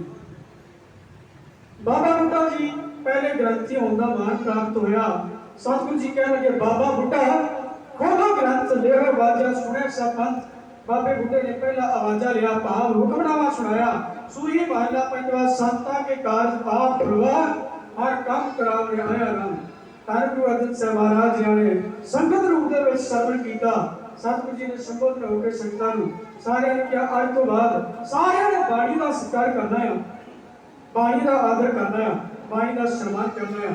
ਧੰਨ ਗੁਰੂ ਅਰਜਨ ਸਾਹਿਬ ਮਹਾਰਾਜ ਦੇ ਕੋਲ ਬਾਬਾ ਬੁੱਢਾ ਜੀ ਸ਼ਾਮ ਨੂੰ ਗਏ। ਸਵੇਰ ਦਾ ਪ੍ਰਕਾਸ਼ ਹੋਇਆ, ਸੰਗਤਾਂ ਨੇ ਦਰਸ਼ਨ ਕੀਤੇ ਤੇ ਬਾਬਾ ਬੁੱਢਾ ਜੀ ਪੁੱਛਣ ਲੱਗੇ, ਮਹਾਰਾਜ ਸੁਖਾਸਨ ਕਿੱਥੇ ਕਰਾਉਣਾ? ਮਹਾਰਾਜ ਕਹਿੰਦੇ, ਜਿਸ ਕੋਟਾ ਸਾਹਿਬ ਦੇ ਵਿੱਚ ਅਸੀਂ ਵਿਸ਼ਰਾਮ ਕਰਦੇ ਆ ਉੱਥੇ ਜਾ ਕੇ ਮਹਾਰਾਜ ਜੀ ਦਾ, ਧੰਨ ਗੁਰੂ ਗ੍ਰੰਥ ਸਾਹਿਬ ਮਹਾਰਾਜ ਜੀ ਦਾ ਸੁਖਾਸਨ ਕੀਤਾ ਜਾਵੇਗਾ। ਬਾਬਾ ਬੁੱਢਾ ਜੀ ਪੁੱਛਣ ਲੱਗੇ, ਮਹਾਰਾਜ ਤੁਸੀਂ ਫਿਰ ਕਿੱਥੇ ਆਰਾਮ ਕਰੋਗੇ? ਮਹਾਰਾਜ ਕਹਿੰਦੇ, ਮੇਰੀ ਚਾਦਰ ਥੱਲੇ ਲਾ ਦਿਓ, ਮੇਰਾ ਬਿਸਤਰਾ ਥੱਲੇ ਲਾ ਦਿਓ, ਅੱਜ ਤੋਂ ਬਾਅਦ ਮੈਂ ਥੱਲੇ ਹੀ ਸੌਵਾਂਗਾ। ਤੇ ਸੱਚਮੁੱਚ ਗੁਰੂ ਅਰਜਨ ਸਾਹਿਬ ਮਹਾਰਾਜ ਜੀ ਨੇ ਬਾਣੀ ਦਾ ਇੰਨਾ ਸਤਿਕਾਰ ਕੀਤਾ, ਉਹ ਸਾਰੀ ਜ਼ਿੰਦਗੀ ਥੱਲੇ ਹੀ ਸੌਂਦੇ ਰਹੇ। ਇੱਕ ਨਿੱਕੀ ਜਿਹੀ ਘਟਨਾ ਮੈਂ ਹੋਰ ਜ਼ਿਕਰ ਕਰ ਦੂੰਗਾ। ਸਤਿਗੁਰੂ ਪਾਤਸ਼ਾਹ ਮਹਾਰਾਜ ਜੀ ਦੇ ਜੀਵਨ ਦੇ ਵਿੱਚ ਇੱਕ ਘਟਨਾ ਮਿਲਦੀ ਆ ਕਿ ਮਹਾਰਾਜ ਇੱਕ ਦਫਾ ਆਰਾਮ ਕਰ ਰਹੇ ਸੀ, ਮੰਜੇ ਦੇ ਉੱਤੇ ਬੈਠੇ ਲੰਮੇ ਪਏ। ਕਿਸੇ ਸੰਗਤਾਂ ਬਾਣੀ ਪੜ੍ਹਦੀਆਂ ਆਈਆਂ। ਮਹਾਰਾਜ ਦੀ ਜਦੋਂ ਕੰਨੀ ਬਾਣੀ ਪਈ, ਮਹਾਰਾਜ ਇੱਕਦਮ ਉੱਠੇ, ਉਹਨਾਂ ਦੇ ਚੋਟ ਵੀ ਲੱਗੀ। ਇੱਕਦਮ ਉੱਠ ਕਰਕੇ ਸਿੰਘ ਸੰਗਤਾਂ ਨੇ ਕਿਹਾ, ਮਹਾਰਾਜ ਬਾਣੀ ਵੀ ਤੁਹਾਡੀ ਆ, ਇੰਨਾ ਸਤਿਕਾਰ ਕਿਉਂ? ਤੇ ਮਹਾਰਾਜ ਕਹਿਣ ਲੱਗੇ, ਨਹੀਂ ਇਹ ਤੁਰਕੀ ਬਾਣੀ ਆ, ਇਹ ਅਕਾਲ ਪੁਰਖ ਵਾਹਿਗੁਰੂ ਦੀ ਬਾਣੀ ਹੈ, ਅਕਾਲ ਪੁਰਖ ਦੇ ਨਾਲ ਜੋੜਵਾਈ ਬਾਣੀ। ਗੁਰੂ ਸਾਹਿਬ ਨੇ ਬੜਾ ਸਤਿਕਾਰ ਕੀਤਾ। ਸਾਨੂੰ ਵੀ ਲੋੜ ਆ ਸਤਿਕਾਰ ਕਰਨ ਦੀ, ਸਾਨੂੰ ਵੀ ਅੱਜ ਲੋੜ ਆ। ਵਰਦੀਆਂ ਗੋਲੀਆਂ ਦੇ ਵਿੱਚ ਵੀ ਸਿੱਖਾਂ ਨੇ ਗੁਰੂ ਗ੍ਰੰਥ ਸਾਹਿਬ ਦਾ ਪੱਲਾ ਨਹੀਂ ਸੀ ਲਿਆ। ਸੱਚਾਈ ਆ, ਜਿੱਦਾਂ ਘਰਾਂ ਦੇ ਵਿੱਚ ਨਹੀਂ ਸਨ, ਘਰ ਵੀ ਤਿਆਗ ਦਿੱਤੇ ਗਏ ਸਨ। ਮੀਰ ਮਨੂ ਨੇ ਇੰਨੀ ਸ਼ਕਤੀ ਕਰ ਦਿੱਤੀ, ਜਬਰੀਆ ਖਾਨ ਨੇ ਇੰਨੀ ਸ਼ਕਤੀਆਂ ਕੀਤੀਆਂ ਵੀ ਸਿੱਖਾਂ ਨੂੰ ਆਪਣੇ ਘਰ ਵੀ ਛੱਡਣੇ ਪਏ, ਸਾਰਾ ਕੁਝ ਛੱਡ ਦਿੱਤਾ। ਪਰ ਜੇ ਨਹੀਂ ਛੱਡਿਆ, ਉਹ ਗੁਰੂ ਗ੍ਰੰਥ ਸਾਹਿਬ ਮਹਾਰਾਜ ਦਾ ਪੱਲਾ ਨਹੀਂ ਛੱਡਿਆ। ਉਹ ਬਾਣੀ ਜ਼ਰੂਰ ਪੜ੍ਹਦੇ ਰਹੇ, ਭਾਵੇਂ ਥੋੜੀ ਥੋੜੀ ਕਰਕੇ ਪੜ੍ਹ। ਅੱਜ ਸਾਨੂੰ ਵੀ ਲੋੜ ਆ ਬਾਣੀ ਪੜ੍ਹਨ ਦੀ। ਮੇਰਾ ਸਮਾਂ ਸਮਾਪਤ ਹੋ ਚੁੱਕਾ, ਪਰ ਮੇਰਾ ਵੱਲੋਂ ਹੁਕਮ ਆਇਆ, ਇੱਕ ਕਿਸਾਨੀ ਸੰਘਰਸ਼ ਜਿਹੜਾ ਸਾਡਾ ਦਿੱਲੀ ਵਿਖੇ ਚੱਲ ਰਿਹਾ, ਉਹਦੇ ਸੰਬੰਧ ਵਿੱਚ ਇੱਕ ਕਵਿਤਾ ਮੈਂ ਕਹਿ ਕੇ ਆਪ ਤੋਂ ਖਿਮਾ ਮੰਗ ਲੈਣੀ ਆ। ਸਾਡੀਆਂ ਅੰਨੀਆਂ ਬੋਲੀਆਂ ਸਰਕਾਰਾਂ ਇਹਨਾਂ ਨੂੰ ਕੁਝ ਨਹੀਂ ਦਿਖਾਈ ਨਹੀਂ ਦਿੰਦਾ, ਕੁਝ ਸੁਣਾਈ ਨਹੀਂ ਦਿੰਦਾ। ਅੰਬਾਨੀ ਦੇ ਘਰ ਦੇ ਵਿੱਚ, ਵੈਸੇ ਮੈਂ ਕਿਸੇ ਨੂੰ ਸਿੱਧਾ ਟਾਰਗੇਟ ਨਹੀਂ ਕਰਦਾ ਹੁੰਦਾ, ਪਰ ਸੱਚਾਈ ਇਹ ਹੈ ਅੱਜ ਦੇ ਸਮੇਂ ਦੇ ਹਾਲਾਤ ਜੋ ਆ ਤੁਹਾਨੂੰ ਪਤਾ ਹੀ ਆ। ਤੁਸੀਂ ਕਿਸੇ ਪਾਰਟੀ ਦੇ ਨਾਲ ਜੁੜੇ ਹੋ, ਮੈਨੂੰ ਕੋਈ ਫਰਕ ਨਹੀਂ ਪੈਂਦਾ, ਮੈਂ ਕਿਸੇ ਪਾਰਟੀ ਦਾ ਨਹੀਂ। ਮੈਨੂੰ ਜਿਹੜਾ ਵੀ ਚੰਗਾ ਬੰਦਾ ਹੈ ਨਾ, ਜਿਹੜਾ ਸਮਾਜ ਲਈ ਚੰਗਾ ਕੰਮ ਕਰ ਰਿਹਾ, ਕਿਸੇ ਵੀ ਪਾਰਟੀ ਦੇ ਨਾਲ ਹੋਵੇ, ਮੈਂ ਉਹਦਾ ਸਤਿਕਾਰ ਕਰਦਾ। ਪਰ ਜਿਹੜਾ ਚੰਗਾ ਕੰਮ ਨਹੀਂ ਕਰਦਾ, ਜਿਹੜੇ ਜ਼ਿੰਮੇਵਾਰ ਅਹੁਦਿਆਂ ਦੇ ਉੱਤੇ ਉਠਾਏ ਗਏ, ਕਿਹੜਾ ਗਿਆ? ਦਰਅਸਲ ਦੇ ਵਿੱਚ ਕਿਸਾਨਾਂ ਦੀਆਂ ਮੰਗਾਂ ਨਹੀਂ ਸੀ, ਲੀਡਰਾਂ ਦੀਆਂ ਮੰਗਾਂ ਸਨ। ਅਸੀਂ ਆਪਣੇ ਨੁਮਾਇੰਦੇ ਚੁਣੇ ਆ, ਅਸੀਂ ਐਮਐਲਏ ਐਮਪੀ ਚੁਣੇ ਆ। ਅਸੀਂ ਇਹਨਾਂ ਨੂੰ ਚਾਹੀਦਾ ਸੀ ਉੱਥੇ ਜਾ ਕੇ ਕਿ ਦਿੱਲੀ ਇਹ ਧਰਨਾ ਲਾਉਂਦੇ ਵੀ ਇਹ ਮੰਗਾਂ ਕੈਂਸਲ ਕਰਾਓ, ਜਿਹੜੇ ਬਿੱਲ ਆ ਇਹ ਮੰਗਾਂ ਬਣਾਓ, ਇਹ ਬਿੱਲ ਕੈਂਸਲ ਕਰਾਓ। ਪਰ ਇਹਨਾਂ ਦੇ ਵਿੱਚ ਕੋਈ ਨਹੀਂ ਜਾਗਿਆ। ਅੱਜ ਵੋਟਾਂ ਲੈਣ ਆਉਂਦੇ ਨੇ, ਸਾਡੇ ਬਦਲਾਅ ਕਰਦੇ ਨਾਲ ਬੜੀਆਂ YouTube ਦੇ ਉੱਤੇ ਜਾਂ Facebook ਦੇ ਉੱਤੇ ਇਦਾਂ ਦੀਆਂ ਵੀਡੀਓ ਅਪਲੋਡ ਹੁੰਦੀਆਂ ਨੇ, ਜਿਹੜੇ ਅੱਜ ਸਾਡੇ ਲੋਕ ਤੇ ਚਮਚਾ ਵੀ ਨਹੀਂ ਕਰਦੇ ਪਏ। ਜਿਹੜੇ ਸਾਡੇ ਲਈ ਕੁਛ ਨਹੀਂ ਕਰ ਪਾਏ, ਸਾਨੂੰ ਉਹਨਾਂ ਦੇ ਲਈ ਵੀ ਕੁਛ ਨਹੀਂ ਕਰਨਾ ਚਾਹੀਦਾ। ਅਸੀਂ ਉਹਨਾਂ ਦੇ ਨਾਲ ਖੜਨਾ ਨਹੀਂ ਚਾਹੀਦਾ। ਆਪਣੀਆਂ ਅੱਖਾਂ ਨੂੰ ਬਰਕਰਾਰ ਰੱਖਿਓ। ਅਸੀਂ ਗੁਰੂ ਗੋਬਿੰਦ ਸਿੰਘ ਦੇ ਜਾਏ ਨਾ, ਭੁੱਲ ਨਾ ਜਾਇਓ। ਅਸੀਂ ਸਾਹਿਬਜ਼ਾਦਿਆਂ ਦੇ ਵਾਰਿਸ ਹਾਂ, ਜਿਹੜੇ ਨੀਹਾਂ ਦੇ ਵਿੱਚ ਖੜ ਕੇ ਵੀ ਸਤਿ ਸ੍ਰੀ ਅਕਾਲ ਦੇ ਜਕਾਰੇ ਲਾਉਂਦੇ ਨੇ। ਅੱਜ ਇਹ ਕੰਨੀਆਂ ਬੋਲੀਆਂ ਹੋ ਚੁੱਕੀਆਂ, ਜਿਹੜੀਆਂ ਸਰਕਾਰਾਂ ਜਿਹਨਾਂ ਨੂੰ ਕਿਸਾਨ ਸੜਕਾਂ ਦੇ ਉੱਤੇ ਰੋਂਦਾ ਦਿਖਾਈ ਨਹੀਂ ਦਿੰਦਾ, ਜਿਹੜੇ ਕਾਰਪੋਰੇਟ ਘਰਾਣਿਆਂ ਦੇ ਫਾਇਦੇ ਵਾਸਤੇ ਜਿਨ੍ਹਾਂ ਦੇ ਵੋਟ ਇਲੈਕਸ਼ਨ ਦੇ ਉੱਤੇ ਜਦੋਂ ਖਰਚਾ ਕੀਤਾ ਹੋਇਆ, ਉਹਨਾਂ ਦੇ ਹੱਕ ਵਿੱਚ ਹੀ ਭੁਗਤਦੀਆਂ। ਬੜੀ ਵਾਰ ਇਹਨਾਂ ਦੇ ਕਰਜ਼ੇ ਮਾਫ ਕਰ ਦਿੱਤੇ ਜਾਂਦੇ ਨੇ। ਜਿਹੜੇ ਸਰਕਾਰੀ ਸੰਪਤੀਆਂ ਖਰੀਦਦੇ ਨੇ, ਉਹਨਾਂ ਦੇ ਕਰਜ਼ੇ ਮਾਫ ਕਰ ਦਿੱਤੇ ਜਾਂਦੇ ਨੇ ਵੱਡੇ ਵੱਡੇ ਲੋਕਾਂ ਦੇ, ਤੇ ਕਿਸਾਨਾਂ ਵਾਲੀ ਇਹਨਾਂ ਨੂੰ ਮਾਫ ਪੈ ਜਾਂਦੀ ਆ। ਉਦੋਂ ਇਹਨਾਂ ਨੂੰ ਨਾ ਕੁਛ ਦਿਖਾਈ ਦਿੰਦਾ, ਨਾ ਕੁਛ ਸੁਣਾਈ ਦਿੰਦਾ। ਅੰਬਾਨੀ ਦੇ ਘਰ, ਉਹਦੇ ਪੁੱਤਰ ਦੇ ਘਰ ਬੱਚਾ ਹੋਇਆ ਤੇ ਉੱਥੇ PM ਸਾਡਾ ਚਲਿਆ ਜਾਂਦਾ, ਪਰ ਨਹੀਂ ਹੁੰਦਾ ਕਿਸਾਨਾਂ ਦੇ ਕੋਲ, ਕਿਉਂਕਿ ਇਹਨਾਂ ਨੂੰ ਪਤਾ ਆ ਕਿ ਸਾਡੀਆਂ ਜਿਹੜੀਆਂ ਸਾਡੇ ਕਾਨੂੰਨ ਨੇ ਉਹ ਗਲਤ ਨੇ, ਉਹਨਾਂ ਦੀਆਂ ਮੰਗਾਂ ਜਾਇਜ਼ ਨੇ, ਪਰ ਫਿਰ ਵੀ ਇਹਨਾਂ ਨੂੰ ਦਿਖਦਾ ਨਹੀਂ ਪਿਆ। ਜਿਹੜੇ ਕਿਸਾਨ ਦੇ ਲਈ ਇਹ ਗੱਲ ਕਹਿੰਦੇ ਨੇ ਵੀ ਇਹਨਾਂ ਦੇ ਹੱਕ 'ਚ ਆ, ਜੇ ਬੰਦਾ ਲਾ ਲਓ ਮੈਨੂੰ ਕੋਈ ਪ੍ਰਸ਼ਾਦਾ ਛਕਾਉਣਾ ਚਾਹੇ, ਮੈਨੂੰ ਕੋਈ ਬੰਦਾ ਰੱਖੇ ਲਿਆ ਕੇ ਪ੍ਰਸ਼ਾਦਾ, ਬੜੇ ਚੰਗੇ ਚੰਗੇ ਪਕਵਾਨ ਤਿਆਰ ਕੀਤੇ ਹੋਣ, ਤੇ ਮੈਂ ਕਹਾਂ ਮੈਂ ਖਾਣਾ ਨਹੀਂ, ਫਿਰ ਧੱਕੇ ਨਾਲ ਥੋੜ੍ਹਾ ਖਿਲਾਇਆ ਜਾ ਸਕਦਾ, ਧੱਕਾ ਥੋੜ੍ਹਾ ਕਰੇਗਾ। ਤੇ ਚਲੋ ਚੰਗਾ ਵੀ ਅਸੀਂ ਮੰਨ ਲੈਂਦੇ ਹਾਂ, ਤੁਸੀਂ ਚੰਗਾ ਕੀਤਾ ਸਾਡੇ ਲਈ, ਪਰ ਸਾਨੂੰ ਨਹੀਂ ਚਾਹੀਦੇ ਆ। ਜਦੋਂ ਜਿਨ੍ਹਾਂ ਲਈ ਚੰਗਾ ਕਰ ਰਹੇ ਉਹ ਹੀ ਕਹਿੰਦੇ ਸਾਨੂੰ ਨਹੀਂ ਚਾਹੀਦੇ, ਫਿਰ ਇਹਨਾਂ ਨੂੰ ਵਾਪਸ ਲੈਣੇ ਚਾਹੀਦੇ ਆ, ਪਰ ਨਹੀਂ ਚਾਹੁੰਦੇ। ਪਰ ਗੁਰੂ ਕੇ ਸਿੱਖਾਂ ਨੇ, ਗੁਰੂ ਕੇ ਕਿਸਾਨਾਂ ਨੇ, ਜਿਹੜੇ ਅਕਸਰ ਹੀ ਪੰਜਾਬ ਦੇ ਵਿੱਚ ਜ਼ਿਆਦਾ ਸਿੱਖਾਂ ਦੀ ਗਿਣਤੀ ਆ, ਹਰ ਵਾਰ ਦਿਵਾਉਣਾ ਚਾਹੁੰਦੇ ਨੇ ਕਿ ਕਿਸਾਨ ਸਾਰੇ ਜਾਗੇ, ਪੰਜਾਬ ਦੇ ਕਿਸਾਨ ਜਾਗੇ। ਉਹਨਾਂ ਨੇ ਸਾਰੇ ਦੇਸ਼ ਦੇ ਕਿਸਾਨ ਜਾਗੇ ਕਿ ਸਾਰੇ ਦੇਸ਼ ਦੇ ਕਿਸਾਨੀ ਦੀ ਮੰਗਿਆ। ਭਾਵੇਂ ਕੋਈ ਕਿਸਾਨ ਨਹੀਂ ਵੀ ਆ, ਉਹ ਸਿੱਧੇ ਰੂਪ ਦੇ ਵਿੱਚ ਕਿਸਾਨ ਦੇ ਨਾਲ ਉਹਦੀ ਇਨਕਮ ਜੁੜੀ ਪਈ ਹੈ। ਕੋਈ ਬੰਦਾ ਕਹੇ ਮੈਂ ਤਾਂ ਸ਼ੌਪ ਕਰਦਾ, ਮੈਂ ਕਿਹੜਾ ਖੇਤੀ ਕਰਦਾ, ਪਰ ਸ਼ੌਪ ਦੇ ਤੋਂ ਵੀ ਕੌਣ ਸਮਾਨ ਲੈਣ ਆਉਂਦੇ? ਕਿਸਾਨ ਹੀ ਲੈਂਦੇ ਆ। ਜਦ ਕਿਸਾਨ ਦੇ ਜੇਬ ਦੇ ਵਿੱਚ ਪੈਸਾ ਨਹੀਂ ਹੋਵੇਗਾ ਤੇ ਸਾਰਿਆਂ ਦੀ ਆਮਦਨੀ ਦੇ ਉੱਤੇ ਫਰਕ ਪਵੇਗਾ। ਲਓ ਗੁਰੂ ਕੇ ਸਿੱਖਾਂ ਨੇ ਤੇ ਜਿਹੜੇ ਕਿਸਾਨ ਬਿਨਾਂ ਦਾ ਨਾਲ ਹਮਦਰਦੀ ਕਰਦੇ ਸੀ, ਉਹਨਾਂ ਨੇ ਜਿਵੇਂ ਆਪਣੇ ਜੋਸ਼ ਦੇ ਵਿੱਚ ਆਪਣੇ ਹੱਕਾਂ ਦੇ ਵਾਸਤੇ ਦਿੱਲੀ ਦੇ ਜਾ ਕੇ ਧਰਨਾ ਲਾਇਆ, ਦਿੱਲੀ ਨੂੰ ਬਗਾਰ ਪਾਈ, ਉਹਦੇ ਨਾਲ ਸੱਚਮੁੱਚ ਅੰਦਰੋਂ ਦਿੱਲੀ ਕੰਬ ਗਈ। ਜਿਵੇਂ ਦਿੱਲੀ ਕੰਬਾਈ ਗੁਰੂ ਕੇ ਸਿੱਖਾਂ ਨੇ ਪਹਿਲਾਂ ਵੀ ਭਾਈ ਬਗੇਲ ਸਿੰਘ ਵਰਗਿਆਂ ਨੇ ਦਿੱਲੀ ਕੰਬਾਂ ਦਿੱਤੀ ਸੀ, ਉਹਨੇ ਤਖਤ ਦੇ ਉੱਤੇ ਕਬਜ਼ਾ ਕੀਤਾ ਸੀ। ਅੱਜ ਵੀ ਗੁਰੂ ਕੇ ਲਾਲਾ ਨੇ ਦਿੱਲੀ ਨੂੰ ਕੰਬਾ ਛੇੜਿਆ, ਜਿਵੇਂ ਦਿੱਲੀ ਨੂੰ ਕੰਬਾ ਛੇੜਿਆ। ਮੇਰੇ ਸਾਥੀਆਂ ਦੀ ਜਵਾਨ ਹੋਈ ਹੈ।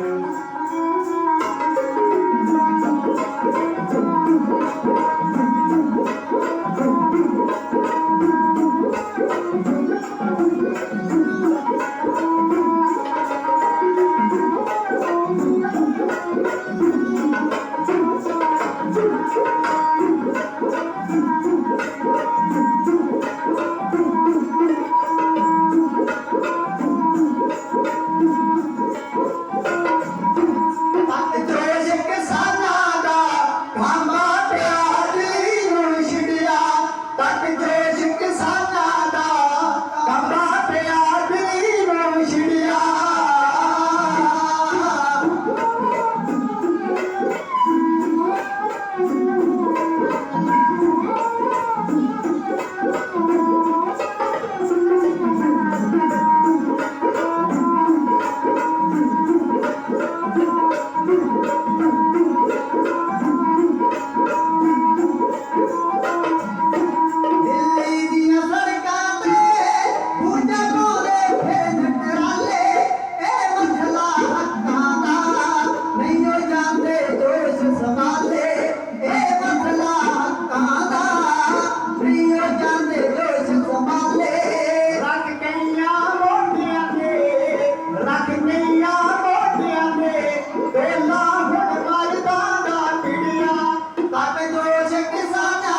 ਇੱਥੇ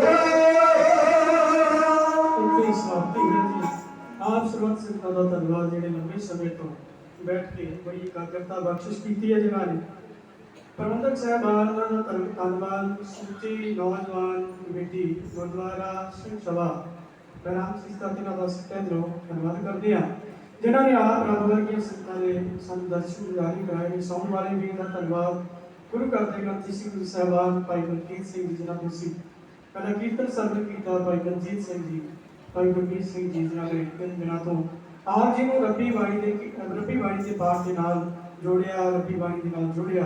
ਇਹਨਾਂ ਦਾ ਧੰਨਵਾਦ। ਆਓ ਸਭ ਤੋਂ ਜ਼ਿਆਦਾ ਕੋਟ ਸ਼ੁਕਰ ਸਾਹਿਬ ਸ੍ਰੀ ਗੁਰੂ ਗ੍ਰੰਥ ਸਾਹਿਬ ਮਹਾਰਾਜ ਜੀ ਦਾ, ਇਹਨਾਂ ਦੀ ਪਾਵਨ ਅਪਾਰ ਬਖਸ਼ਿਸ਼ ਕਰਨ ਦੇ ਸਦਕਾ ਅਸੀਂ ਇਹ ਸਤਸੰਗ ਰੂਪੀ ਘੜੀਆਂ ਦਾ ਆਨੰਦ ਮਾਣਿਆ। ਸਾਡੀਆਂ ਗਲਤੀਆਂ ਭੁੱਲਾਂ ਦੀ ਲਾਂਝ ਤਾਰੀਫ ਸਾਡੇ ਵੱਲੋਂ ਇਤਿਹਾਸ ਸੁਣਾਉਂਦੇ ਹੋਏ ਬੇਅੰਤ ਗਲਤੀਆਂ ਕੀਤੀਆਂ ਹੋਣਗੀਆਂ। ਅਸੀਂ ਸਤਿਗੁਰ ਸੱਚੇ ਪਾਤਸ਼ਾਹ ਮਹਾਰਾਜ ਜੀ ਦੇ ਹੱਥ ਜੋੜ ਕੇ ਮਾਫੀ ਮੰਗਦੇ ਹਾਂ। ਸਾਡੇ ਲਈ ਅਰਦਾਸ ਕਰਿਓ। ਅਗਾਹ ਵਾਸਤੇ ਮਹਾਰਾਜ ਸਮਤ ਬਖਸ਼ਿਸ਼ ਕਰਨ। ਮੇਰੇ ਖੱਬੇ ਪਾਸੇ ਢਾਡੀ ਸਾਥੀ ਭਾਈ ਸੁਖਿੰਦਰ ਸਿੰਘ ਜੀ, ਮੇਰੇ ਖੱਬੇ ਪਾਸੇ ਢਾਡੀ ਸਾਥੀ ਭਾਈ ਜਗਮੋਹਨ ਸਿੰਘ ਜੀ ਕੁਲਾਰ, ਜਿਹਨਾਂ ਦਾ ਪਿੰਡ ਕੁਲਾਰ ਆ। ਸਰੰਗੀ ਮਾਸਟਰ ਭਾਈ ਜਗਦੀਪ ਸਿੰਘ ਦੀਪ, ਇਹ ਦੋਨੋਂ ਵੀਰ ਅਠੌਲੇ ਤੋਂ ਨੇ, ਜ਼ਿਲ੍ਹਾ ਜਲੰਧਰ ਕਪੂਰਥਲੇ ਦੇ ਲਾਗੇ ਪਿੰਡ ਪੈਂਦਾ ਹੈ। ਦਾਸ ਅਮਰ ਉੱਤੇ ਫਿਰਦੇ ਕੋਈ ਬਾਤ ਨਾ ਪੁੱਛਦਾ ਭਾਈ ਅਰਜੀਤ ਸਿੰਘ, ਪਿੰਡ ਸੋਲਪੁਰ ਆਪ ਜੀ ਦੇ ਨਜ਼ਦੀਕ ਹੈ। ਆਓ ਫਤਿਹ ਅਸੀਸ ਬਖਸ਼ਿਸ਼ ਕਰੋ। ਆਖੋ ਜੀ ਵਾਹਿਗੁਰੂ ਜੀ ਕਾ ਖਾਲਸਾ, ਵਾਹਿਗੁਰੂ ਜੀ ਕੀ ਫਤਿਹ। ਬਹੁਤ ਬਹੁਤ ਧੰਨਵਾਦ ਜੀ ਤੁਹਾਡੀ ਜਥੇ ਦਾ, ਜਿਨ੍ਹਾਂ ਨੇ ਥੋੜੇ ਸਮੇਂ ਦੇ ਵਿੱਚ ਬਹੁਤ ਸਾਰਾ ਇਤਿਹਾਸ ਸਤਿਗੁਰਾਂ ਦੀ ਪੰਜਵੇਂ ਪਾਤਸ਼ਾਹ ਸਾਹਿਬ ਸ੍ਰੀ ਗੁਰੂ ਅਰਜਨ ਦੇਵ ਮਹਾਰਾਜ ਜੀ ਦਾ ਤੇ ਧੰਨ ਧੰਨ ਗੁਰੂ ਗ੍ਰੰਥ ਸਾਹਿਬ ਮਹਾਰਾਜ ਜੀ ਦਾ ਪਹਿਲਾ ਪ੍ਰਕਾਸ਼ ਉਹਦੇ ਸੰਬੰਧ ਵਿੱਚ ਆਪ ਸੰਗਤਾਂ ਦੇ ਨਾਲ ਸਾਂਝਾ ਕੀਤਾ।